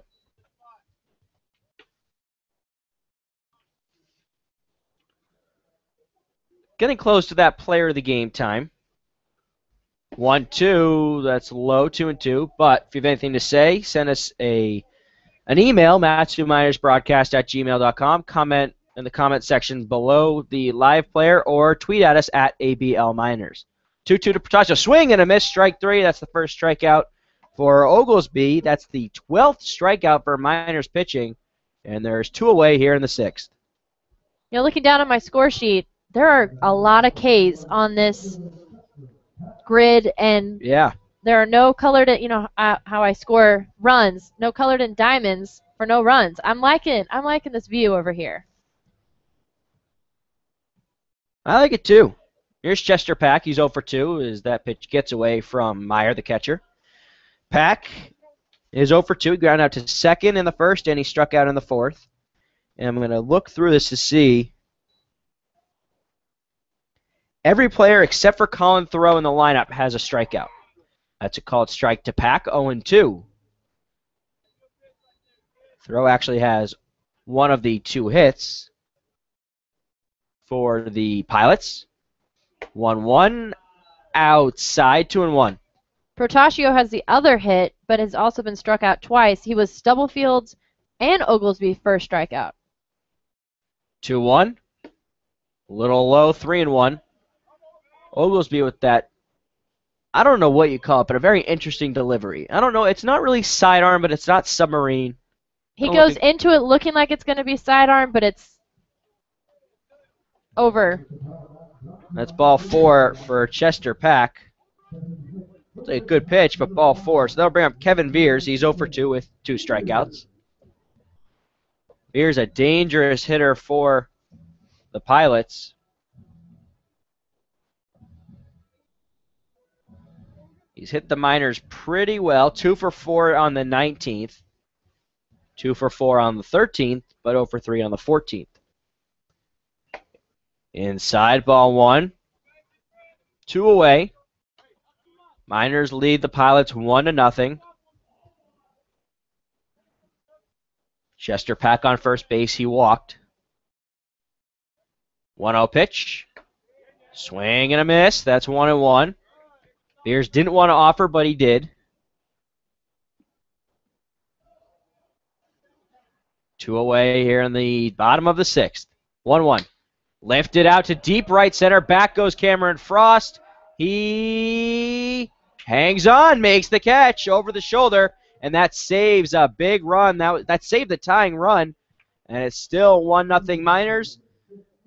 And it's no runs on no hits, no errors, 1 left on. It's still 1-0 Miners. We head to the 7th on the Matsu Miners Radio Network.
Cameron Frost with a nice catch to end the bottom of the sixth. Saves a run.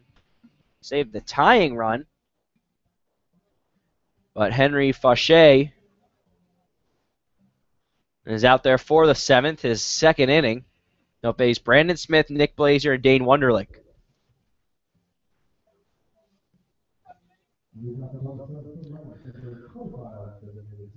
Ryan Oglesby looked pretty good in that sixth inning. First pitch to Smith, swing and a big cut, 0-1.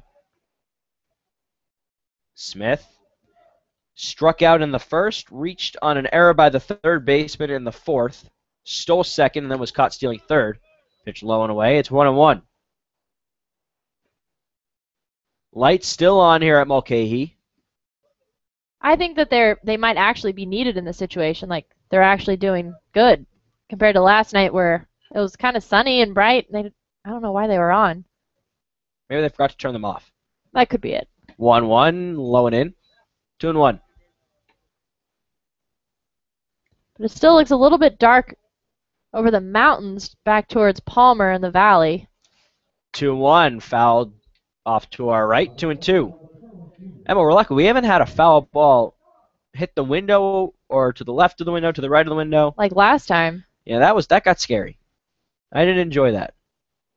No, there's no barrier except for the plexiglass in front of us. It's like at Herman Brothers, there was a chain link fence and then our window, but here at Mulcahy, it's just the window. And it's a big one, so you know where that ball's going. But as far as we know, it's plexiglass. 3-2 to Smith. Lined into center, but that is caught by the center fielder, Pack. One away in the seventh.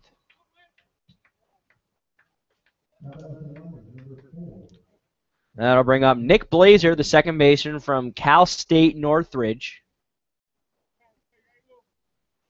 Blazer is 1 for 2. He singled in the second. Popped out to Trevor Podratz, the first baseman, in the fourth. Fauché's pitch in there for a strike. Again, left center field wide open. 0-1 to Blazer. Chopper to third. Clayton Taylor throws across the diamond to first, and there's 2 outs.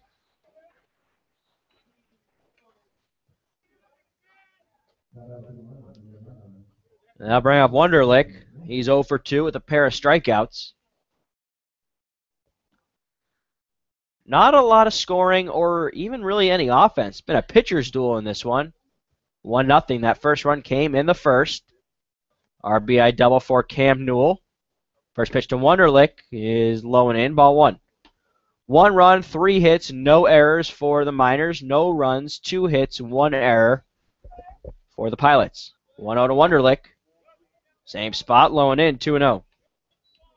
Wunderlich 0 for 2 with 2 strikeouts tonight. Kind of suffering a little bit at the plate, but Wunderlich's the type of guy to get back on that with a single over the infield or a double hitting the back wall. 2-0 pitch was let her high. It's strike 1, 2-1. Miners have only left 3 guys on. See, that's a sign right there. It hasn't been a lot of offense.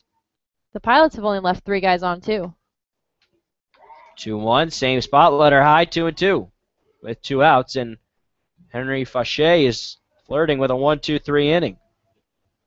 Just a strike away. Center fielder Pack is in right center, low and in, full count. But Pack is also shallow. Kind of just moving around out there. He's not really standing still. 3-2 to Wunderlich. Fly ball to shallow right. Coming in is the right fielder, but it is the second baseman Dobson who makes the catch. Kind of jumping over the right fielder, J.J. Wagner, and it's a 1-2-3 inning for Henry Fauché. It's 1-0 Miners. We head to the bottom of the seventh inning stretch from Anchorage on the Matsu Miners Radio Network.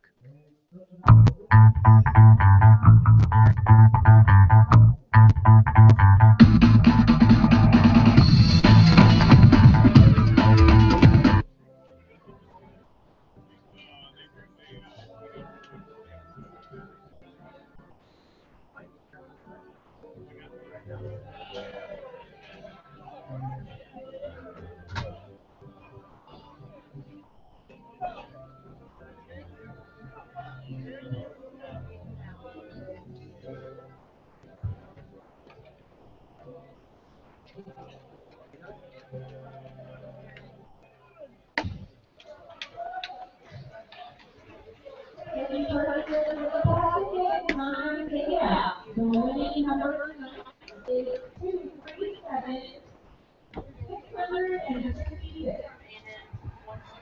237 666. Your money is back when you choose your team.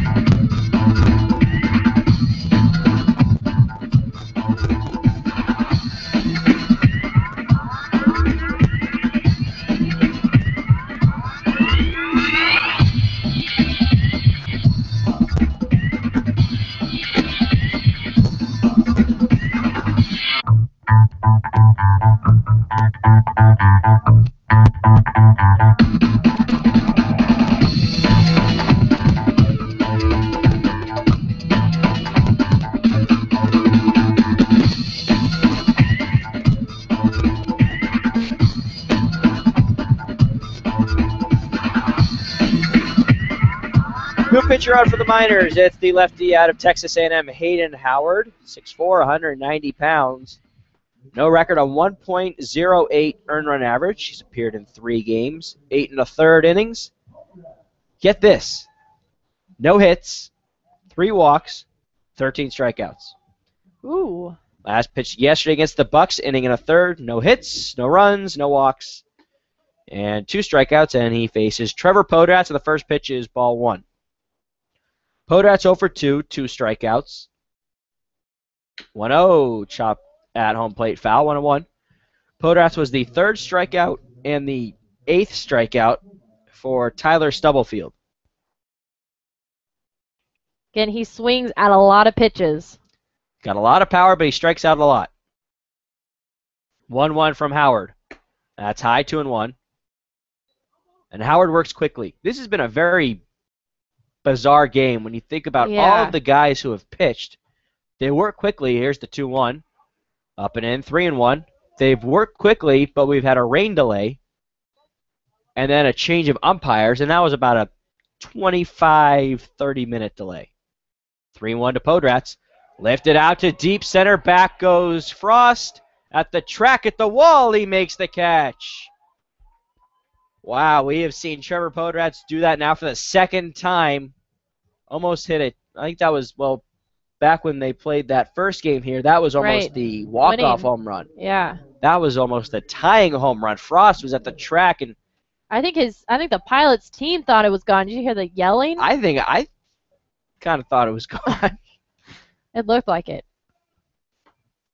First pitch to Clayton Taylor. He is blown away, ball 1. Yeah, now look how deep Frost is playing now. Second pitch up and in, 2-0. Well, Clayton Taylor's stats are pretty impressive, hitting .290 with 3 home runs, 11 RBIs, and 1 double. 2-0, low and away, 3-0. Yeah, he is playing a very deep center field. I think this is the deepest we ever seen him play. Newell also playing relatively deep. As is Wunderlich. 3-0 from Howard. In there, called strike, 3-1. I think we're going to do this thing again where we time how long the pitch is from Hayden Howard. 3-1. Fly ball to shallow center. Coming in is Cameron Frost. He has to run, and it'll fall in front of him. Clayton Taylor with a wide turn at first, but he is back. That's the one negative thing about playing so deep, but they say it's easier to come in than to go back out. Right, and I totally believe that. And Frost, I mean, you could see he was sprinting as hard as he could to try and get that ball, but just not enough, and he was playing too deep. And I guess it's safer to play that deep ball because, you know, if it hit the wall, he could have gotten a double, but instead it just fell right over the infield, only a single. I think that the Miners are okay with that. First pitch swing and a miss by Nate Nolan, the designated hitter. He's 0 for 2 with 2 strikeouts. 0-1. See, Howard is already ready. Well, now he steps off. But Nolan took a little while to get into the box. Now Howard gets the sign, sets, kicks, goes to first, and it looks like they're going to have Clayton Taylor. He's stuck in a pickle. And it is Howard who applies the tag. That's how if you're the official scorer, that's that's tough Oh. because you got to count all that. Good thing we're not the official scorers. That's a very good thing. But yeah, so now Clayton Taylor is out number 2. I think that was a 1. Let's see. I'm just We're gonna putting have a to caught look. stealing. Yeah, we're going to have to look later. So he's caught stealing for out number 2, and Nolan's still the batter with an 0-1 count. Pitch from Howard. A low 1-1.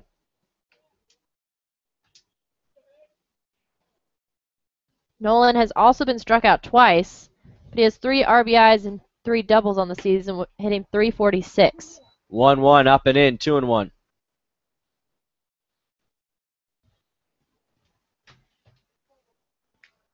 2-1 from Howard. Rip to the right, foul. 2-2. Right, now we're going to give it a try.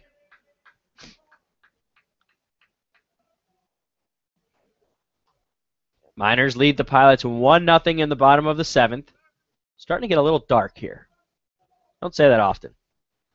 2-2 pitch. Grounded foul. Have to reset the stopwatch because they have to get a new ball. 3 hits for both teams.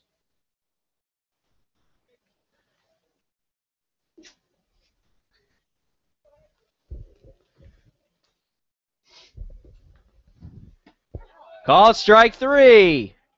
First strikeout for Hayden Howard. The Miners pitchers just continue to blow fastballs right by these Pilots. It's a 1-0 lead for the Miners. We're through 7 at Mulcahy as we head to the 8th on the Matsu Miners Radio Network.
Welcome back to Mulcahy Field here in Anchorage, Alaska. At the top of the 8th inning, the Miners are still leading the Pilots 1-0 as Josh Meyer, the catcher, at the plate, ready to take some pitches from Henry Fachot, the Pilots pitcher, still on the mound. He came in the 6th inning, has 3 strikeouts so far. Swung on ground ball up to center field, and that's a base hit for Josh Meyer. Meyer the Miner. Meyer the Miner with a single to start things off in the 8th inning. It's almost time to get that player of the game nomination in. Actually, it's about time. Start sending that in. MatsuMinersBroadcast@gmail.com. Comment on the player below or tweet at us at ABL Miners. I know who I'm thinking. Oh, yeah. I think we have the same person in mind. You think you can read my mind? Yes. For this, Were you about to say it? No, I was, but no. That brings up Jordan Rogers, the right-handed batter, playing at third base tonight. Now, something I was going to say this earlier in the game, but I totally forgot. Throw it down to first, and Meyer is still safe at first as he slides in. Jordan Rogers, during 2 separate occasions, 2 different games, had 3 strikeouts at his first 3 at-bats, and then had a reach base, had a double the first game, a fielder's choice in the second in his last at-bat. So 3 strikeouts, but he kept swinging, he kept, pushing forward, and paid off with a double in that first game against Chugiak, against the Chinooks, and then last night against the Bucks. Shows bunt, quick bunt right in front of the home plate, picked up by Thoreau. Throw to first. Rogers is out at first, but Josh Meyer able to reach second on the sacrifice bunt.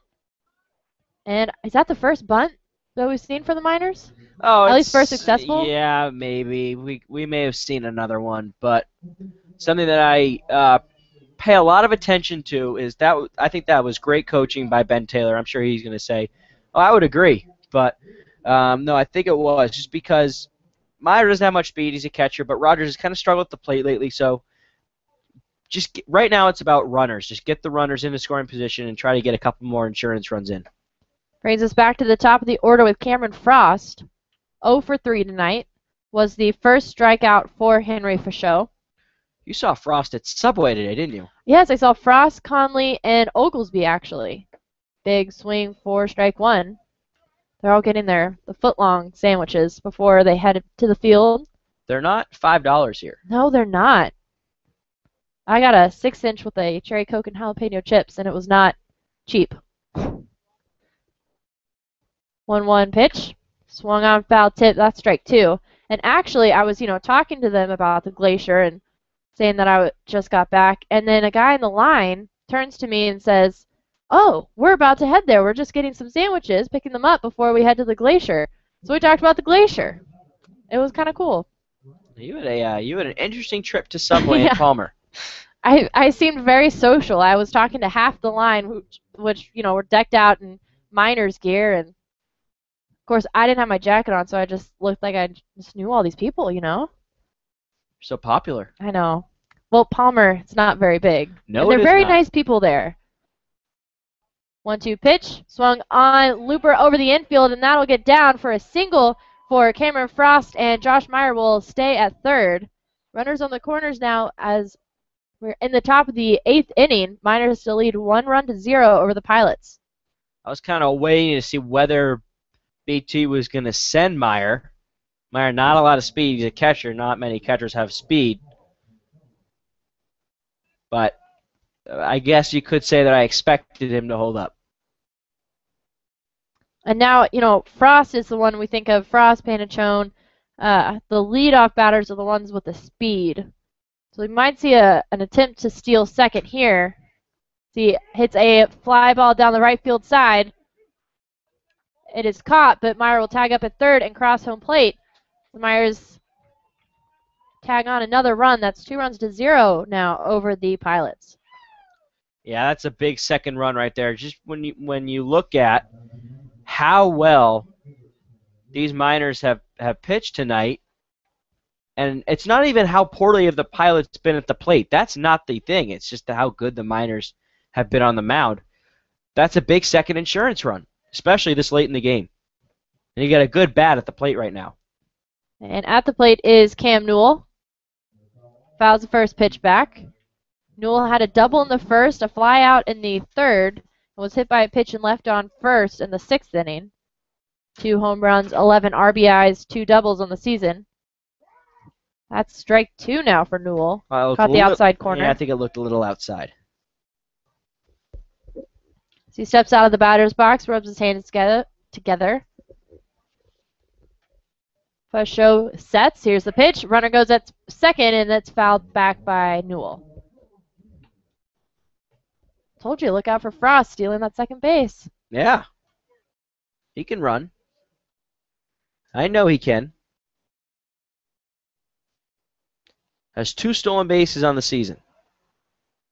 Last one came on the 18th against the Seals. 0-1 pitch into shallow center field. Frost is safe at second, and Newell is safe at first. Great hit by Newell. Yeah, it's that late inning Miner magic. They find ways. They weren't down, but they just find ways to tack on more runs. Well, and you want to tack. I think if you're the Miners, you want to tack on as many runs as you can heading into this bottom of the 8th and bottom of the 9th innings against the Pilots, because these games end in walk-offs all the time between these two teams. So, you're not really safe until the pitch gets behind, runner goes to third. Frost is out, and that will end the top of the 8th. But one run crosses to make it a 2-0 game. The Miners over the Pilots as we head to the bottom of the 8th. You're listening to the Matsu Miner Radio Network.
Pitcher on the mound for the Matsu Miners. And it is the left-handed pitcher out of Utah, Hunter Rodriguez.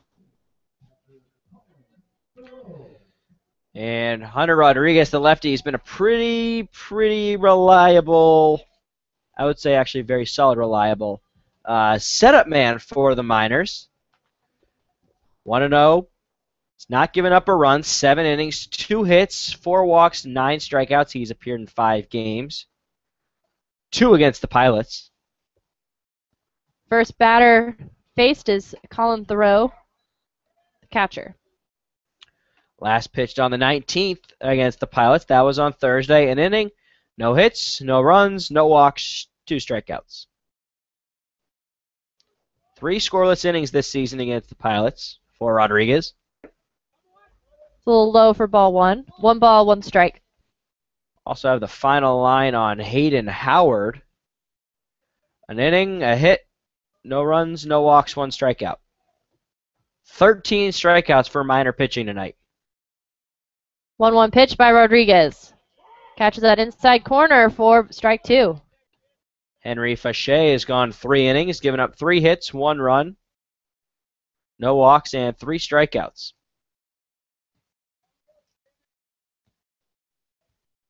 Rodriguez sets. Here's the 1-2 pitch. High and inside, ball 2. Bottom of the 8th inning, nobody on, nobody out. 2 balls, 2 strikes to Colin Thoreau. I find it fascinating that in a 2-0 game where Stubblefield pitched so well, this is the 4th pitcher for the Miners. They really like to put in their relievers when outside for ball 3. We saw 6 last night. Yeah, I think, well, that was a very lopsided game. But I think that part of it is you want to get your relievers, you want to get them work, but you don't want to overwork your starters either. And especially Stubblefield, who pitched a complete game not so long ago. Foul back first base side. 21 days ago against the Texas Longhorns, June 1st, in the regionals, as there's a broken bat, I believe.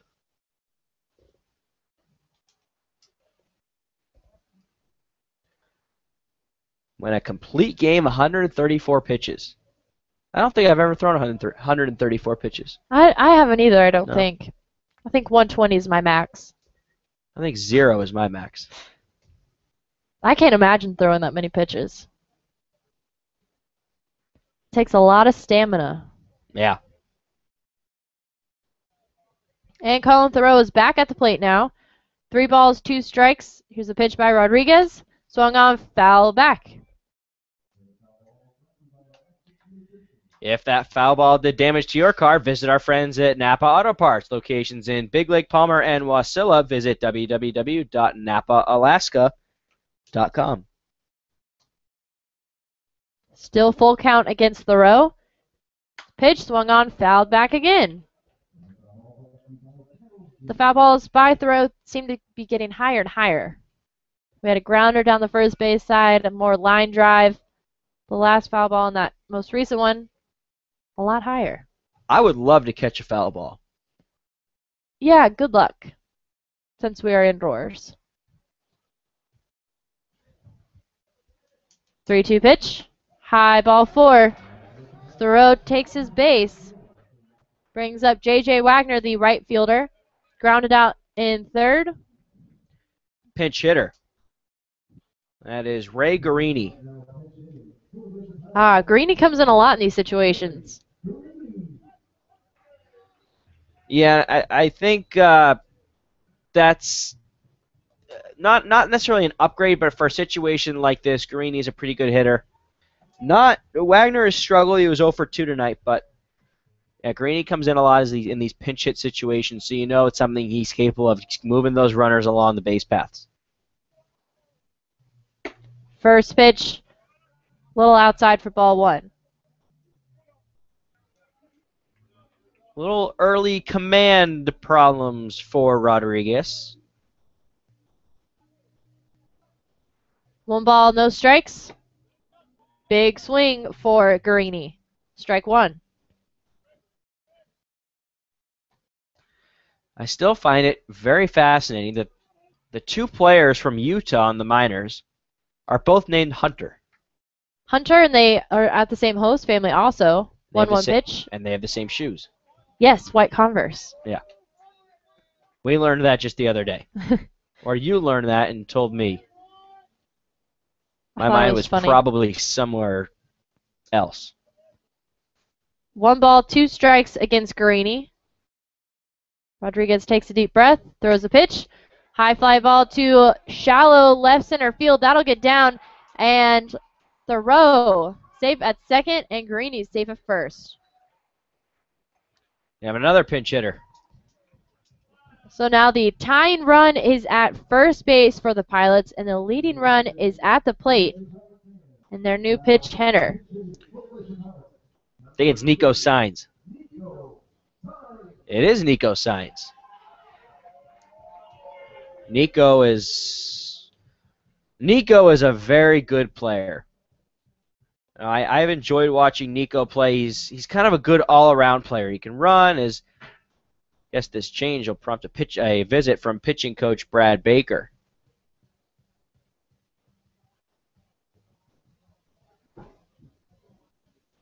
That'll bring in most of the infield also. Nico Sainz, 11 for 39. That's 282, 9 runs scored, 4 home runs, and 9 RBIs. Ooh, But he also has 13 strikeouts. those are some pretty good numbers, though, in this situation when you have 2 runners on. Hit a double, you can empty the bases, tie the game. Yeah, he was 2 for 5 against the Miners. That was on the 19th. And then was 2 for 5 as well. That was on the 14th, but 0 for 5 on the 13th.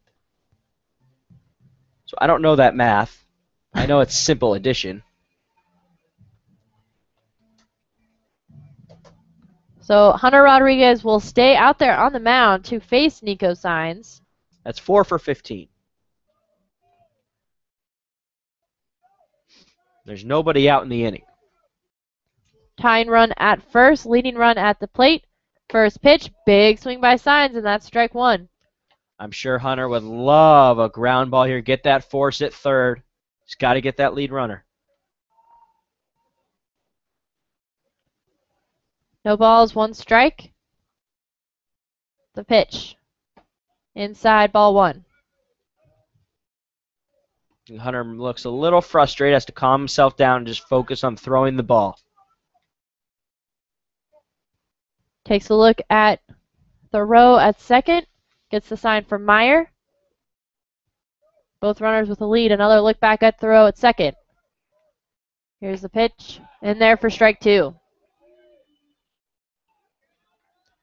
Yeah, this pitch coming up, it's big. If he can get a strikeout for Nico Signs, that's 1 out and you have a double play possibility. You can get the force either at third or at second to get the runners that are already on. Look back at the row again at second. Here's the 1-2 pitch. Big swing for strike 3, and that's the first out and the first strikeout for Hunter Rodriguez.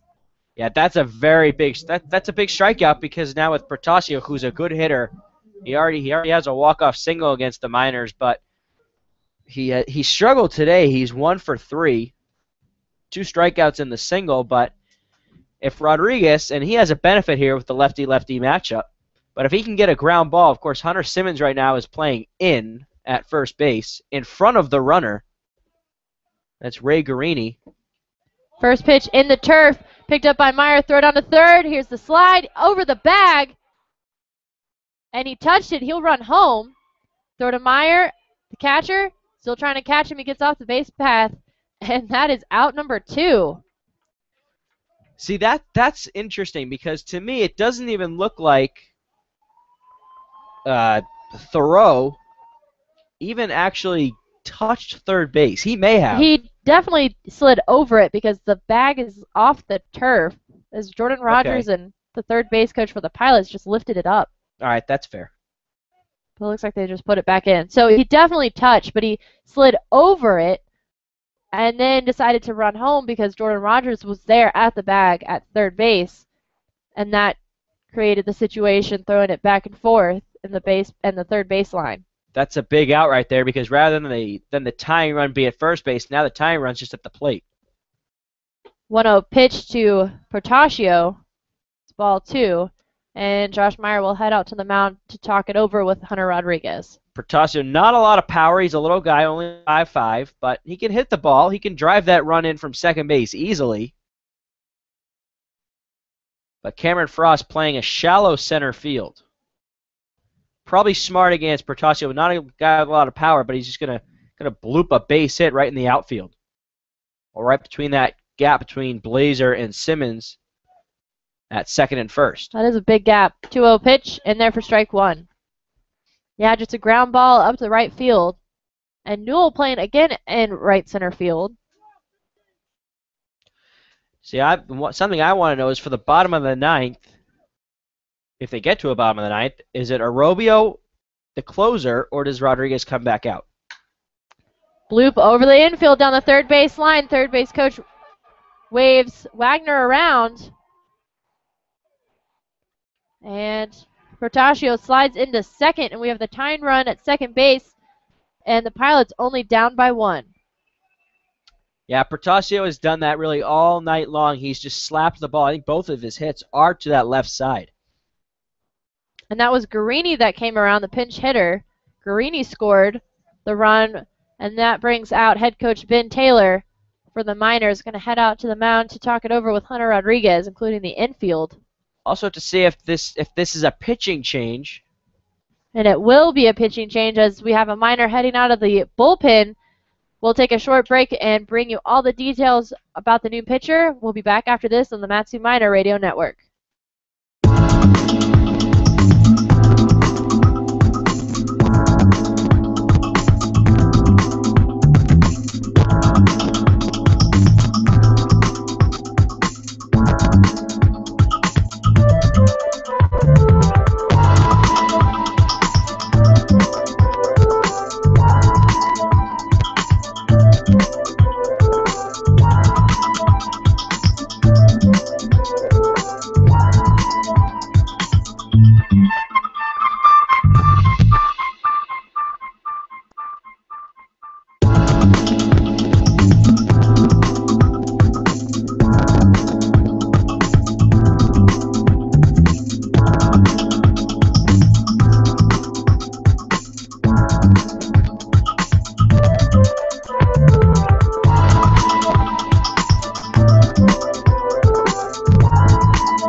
New pitcher on the mound for the Miners. That is Vince Arobio. And for Hunter Rodriguez, through 2/3 innings pitched, 2 hits, 1 strikeout, 1 walk, 1 run. Arobio facing Chester Pack. First pitch a little low, ball 1. Tying run is at second for the Pilots, Justin Protasio. He had a double before head coach Ben Taylor decided to pull Hunter Rodriguez and put in Vince Arobio. 1-0 pitch to Pack, big swing, strike 1. Yeah, Ben Taylor said the other day that Arobio is pretty much the closer. He's appeared in 6 games. Got the save on the 19th against the Pilots. Went 2 innings, 2 hits, no runs, no walks, 2 Ks. Quick look back to second. Here's a 1-1 pitch to Pack, high and inside, ball 1. No record, a 1.74 earned run average. As I said, he's appeared in 6 games, has 2 saves, 10 1/3 innings pitched, 6 hits, 5 walks, 5 strikeouts. Just finished his freshman year at Pacific. 2-1 pitch, another big swing by Pack. That's strike 2. Yeah, 2 balls, 2 strikes now. A big pitch coming up here for Arobio. That's the tying run on second base. So if he can get the strikeout here, maybe the Miners can pick up another run or 2 in the 9th and some insurance and make a more comfortable pitching opportunity for Arobio. Low and outside, that's ball 3. 3 balls, 2 strikes now with 2 away. The tying run is at second. The leading run is at the plate. Justin Protasio at second. Chester Pack swinging at Arobio's pitches. 3 balls, 2 strikes. Here's the pitch. Swung on, ground ball to Blazer, the second baseman, scooped up, makes the throw to first, and the Miners are able to get out of this inning with only 1 run. That is 1 run, 2 hits, no errors, 1 left on base as we head to the top of the 9th inning. The Miners lead the Pilots 2 runs to 1. You're listening to the Matsu Miners Radio Network.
Back here at Mulcahy Field, new pitcher on the mound for the Pilots. That is Justin Dellinger out of Texas State, down in San Marcos, Texas. Am I going to give us a geography lesson? No, I feel like I've talked about San Marcos a lot with Dellinger on the mound. Well, Dellinger has only appeared in 2 games. Those were both against the Miners. That's why I feel like I talk about San Marcos. Dellinger facing Hunter Simmons, the first baseman, 0 for 3 tonight. 2 strikeouts and a ground out.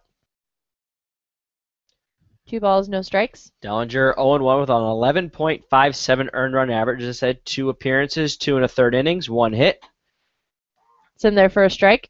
3 walks, 4 strikeouts. The big loss came on the 14th, third of an inning, 1 hit, 4 runs, 3 earned, 2 walks, and no strikeouts. That was the Johnny Loker Grand Slam game. Ooh, that's in there for strike 2 against Simmons. That's 2 balls and 2 strikes. The Miners lead the Pilots 2 runs to 1. Still, I don't think a large enough lead. Miners wanting to get some insurance runs before they head to the bottom of the 9th, because the Pilots, they are able to walk off. They've done it quite a few times against the Miners. Both teams to each other. See that a lot between these 2 teams. So I think the Miners want to score a few more. That's ball 3 for Hunter Simmons. A couple of defensive changes. Ray Guarini is now behind the plate, and Nico Saenz is in right field.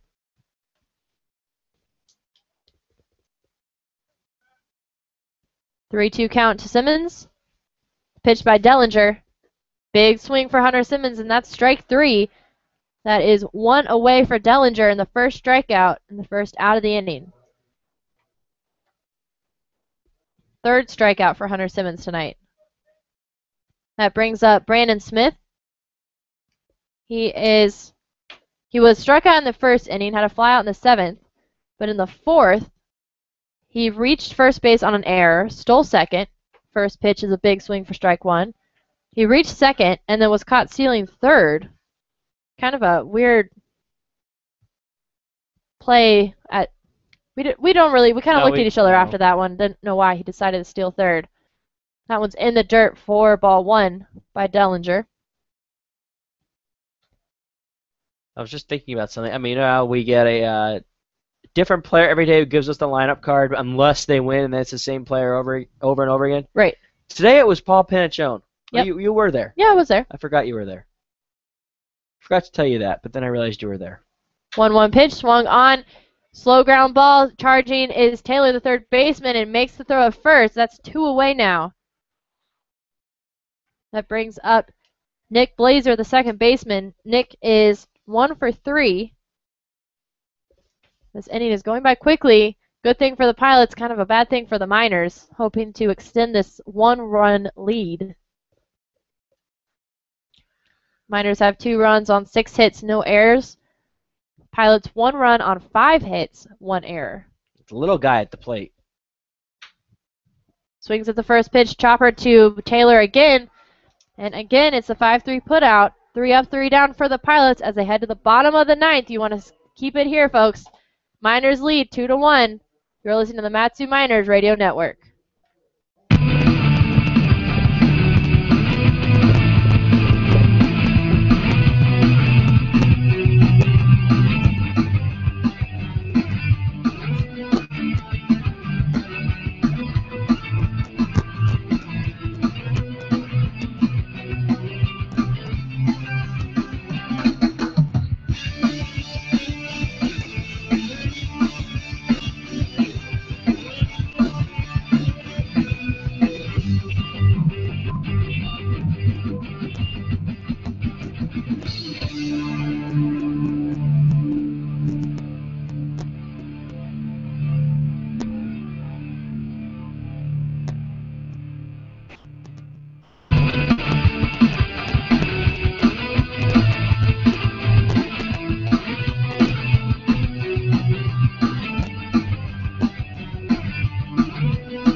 Bottom of the ninth inning, the Pilots trailing by 1 run as they had to take some swings. Still out on the mound is Vincent Robio, the right-handed pitcher for the Miners. Miners lead 2-1 over the Pilots. Bottom of the ninth, first pitch for Kevin Veers inside for ball 1. We've seen this a lot between these two teams. They go and tied, or one team is up by a run or two in the bottom of the ninth or at the top of the ninth, and that all changes with a walk-off. And all sorts of fashions. Walk-off, grand slam, single. Anything for the most part. 2-0 count to Veers. Swung on, ground ball to Hunter Simmons, the first baseman. Catches it. Flips it to Arobio, the pitcher, and that's out number 1 for the Miners. Big out right there. That brings up Trevor Podratz, the first baseman, and last time he was in this situation, he hit a deep, deep ball at the wall in center field. Gave all the Miners fans and players a little bit of a heart attack. So he has the power, but tonight has kind of been struggling. 0 for 3 with 2 strikeouts, a flyout in the 7th. He does not have any home runs yet this season. First pitch in there for strike 1 by Arobio. He had 2 on the Cape last summer. But he definitely has the power to get it out of the field. Saw that in batting practice. 0-1 pitch. Very outside, gets behind Meyer, and that's ball 1. It's always good to catch up with Trevor Podratz. You got to meet him. I got to meet him, yeah. He was very impressed that you got his name right. Well, that's because I practiced it. I didn't want to mess it up. 1-1 pitch. Swung on, high fly ball behind us. That's strike 2. 1 ball, 2 strikes. 1 out, even though the scoreboard says 0. Miners lead the Pilots 2 runs to 1. The tying run is at the plate in Trevor Podratz. The 1-2 pitch, high and inside, ball 2. And I think I hear some Pilots fans. So they're kind of, they're making themselves known. Always good to hear. See some umbrellas still out, too. 2-2 pitch by Robio, and that hits him in the left shoulder, and that puts the tying run at first and the winning run at the plate in Clayton Taylor, who has 3 home runs, 11 RBIs, and a double so far this season. Ground ball. That's what they need. They're gonna be a pinch runner. Yeah, I'm about to say Podratz doesn't look like the fastest guy. No. Adam Manzer from Anchorage. Hometown boy. One of 3 players on the Pilots roster from Alaska. And that's a foul ball to Clayton Taylor. I think in a situation like this, you steal. You could. I'm not saying yes or no, but you could steal to get out of the double play situation. But it is the tying run. You don't really want to risk getting him out. No balls, 1 strike, 1 away already for the Miners. High fly ball to shallow right center field. Running and charging for it is Cameron Frost. Makes the count. Catch. Oh my goodness. Struggling. And that is 2 away for the Miners. It's that glacier hike. Exhausted me. I'm going to blame it on the hike. And looking for the moose all the time. Mentally, it's tiring. Bringing up Nate Nolan, the designated hitter. 0 for 3 tonight with 3 strikeouts. The tying run still at first. That is the pinch runner Adam Manzer. Taking over for Trevor Podratz. Podratz was walked. Robio throws back to first for the check. 2 away from the Miners. They still lead 2 runs to 1. Tying run at first, leading run, and winning run at the plate. Pitch swung on, fouled back, strike 1. Now, well, the lights, I think, are they've been in full force, but now's the time they need it. It's not getting dark. It's just the clouds are The darker. cloudies. Yeah, it's cloudy. At least it's not raining still. Throw back to first. Manzer safe again. Reminder, the Miners are home tomorrow, a 7 o'clock game against the Oceanside Waves. Join us for the Matsu Miners pregame show, brought to you by Napa Auto Parts at around 6:45. 0-1 pitch. Big swing, strike 2. And be sure to stick with us for the Matsu Miners postgame show, brought to you by Napa Auto Parts. When this one comes to an end, we'll wrap this one up. We'll reveal our player of the game and give you a little preview of tomorrow's game against the Waves. No balls, 2 strikes to Nolan.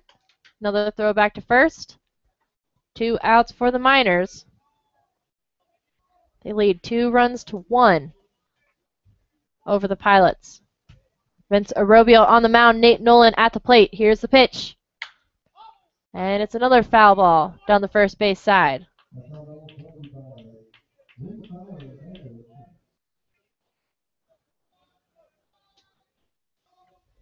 Two runs, 6 hits, no errors for the Miners. 1 run, 5 hits, 1 error for the Pilots.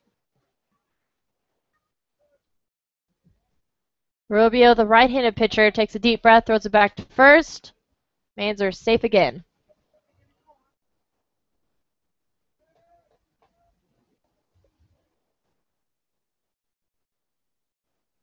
Rubio sets the 0-2 pitch, and it hits Nolan, and that's 2. Well, that's the second walk in a row, and the second hit by pitch that we've seen. Yeah, Meyer's going to head out there and just try to calm Arrobio down. And just you got to get this out. Now the tying run is at first. The winning run is, or the tying run is at second. Excuse me. The winning run is at first base. And the Miners are just 1 out away from coming over with a win, heading back to the Valley with a win over the Pilots. Another pinch hitter. That's Alex Maloney.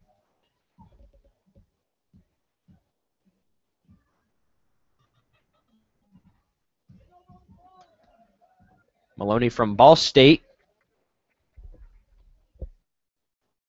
Maloney comes in for Colin Thoreau as he fouls one back. Maloney 6 for 33 at 182, no home runs, no RBIs. He is 2 for 8 against the Miners this season.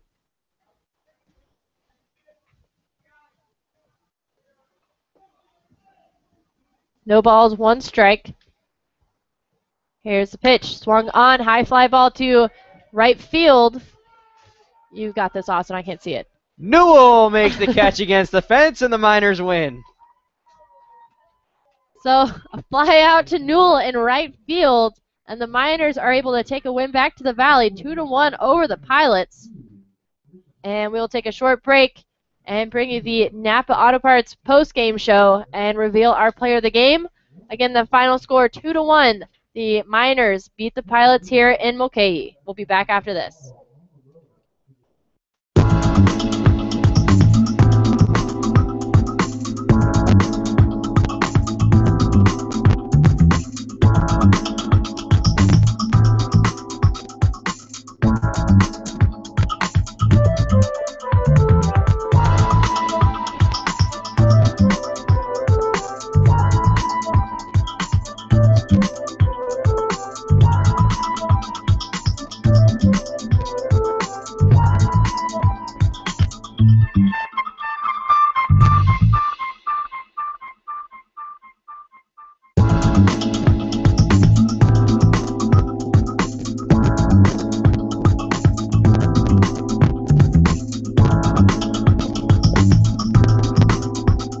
And welcome back to Mulcahy Field.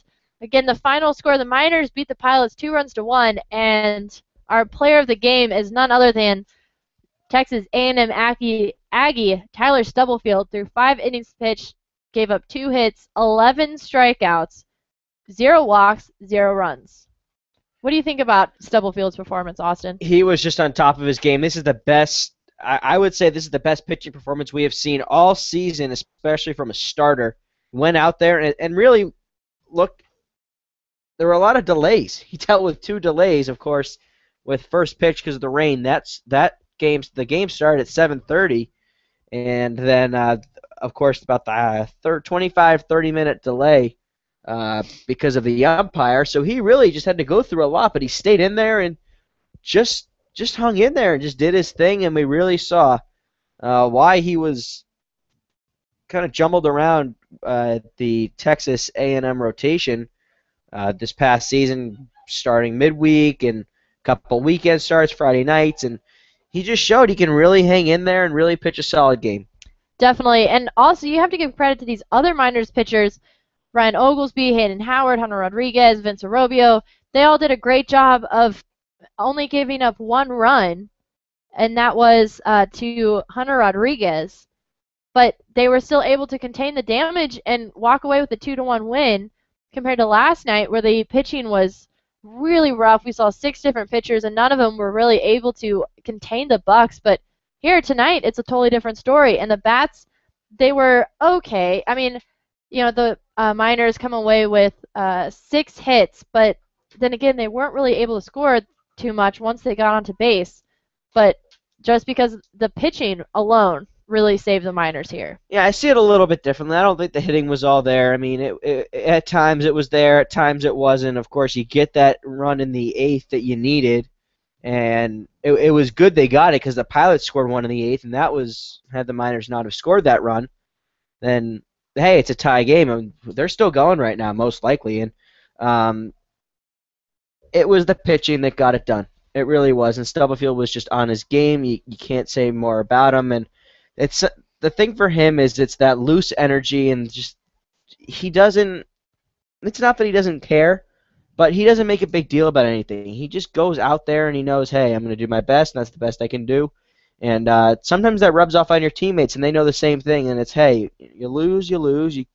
So great. What's great about baseball? You get to go out the next day and play again. As I see you smiling over there. But, I knew you were going to say it. I was just waiting. Yeah, but really, it's when you can't get much from your offense, you take what you can get from your pitching, and what you got from the pitching was fantastic. And the Miners will head back to Herman Brothers Field tomorrow to face the Oceanside Waves. First pitch is at 7 o'clock p.m. Alaska time. Our pregame show presented by Napa Auto Parts at 6:45, and the Miners head back to the Valley again. The final score here in Mulcahy and Anchorage, Miners win 2-1 over the Pilots, and we will hopefully see you back at Herman Brothers Field, 6:45 pregame show, 7 o'clock first pitch. Again, the Miners beat the Pilots 2-1 here in Mulcahy. So long, everybody.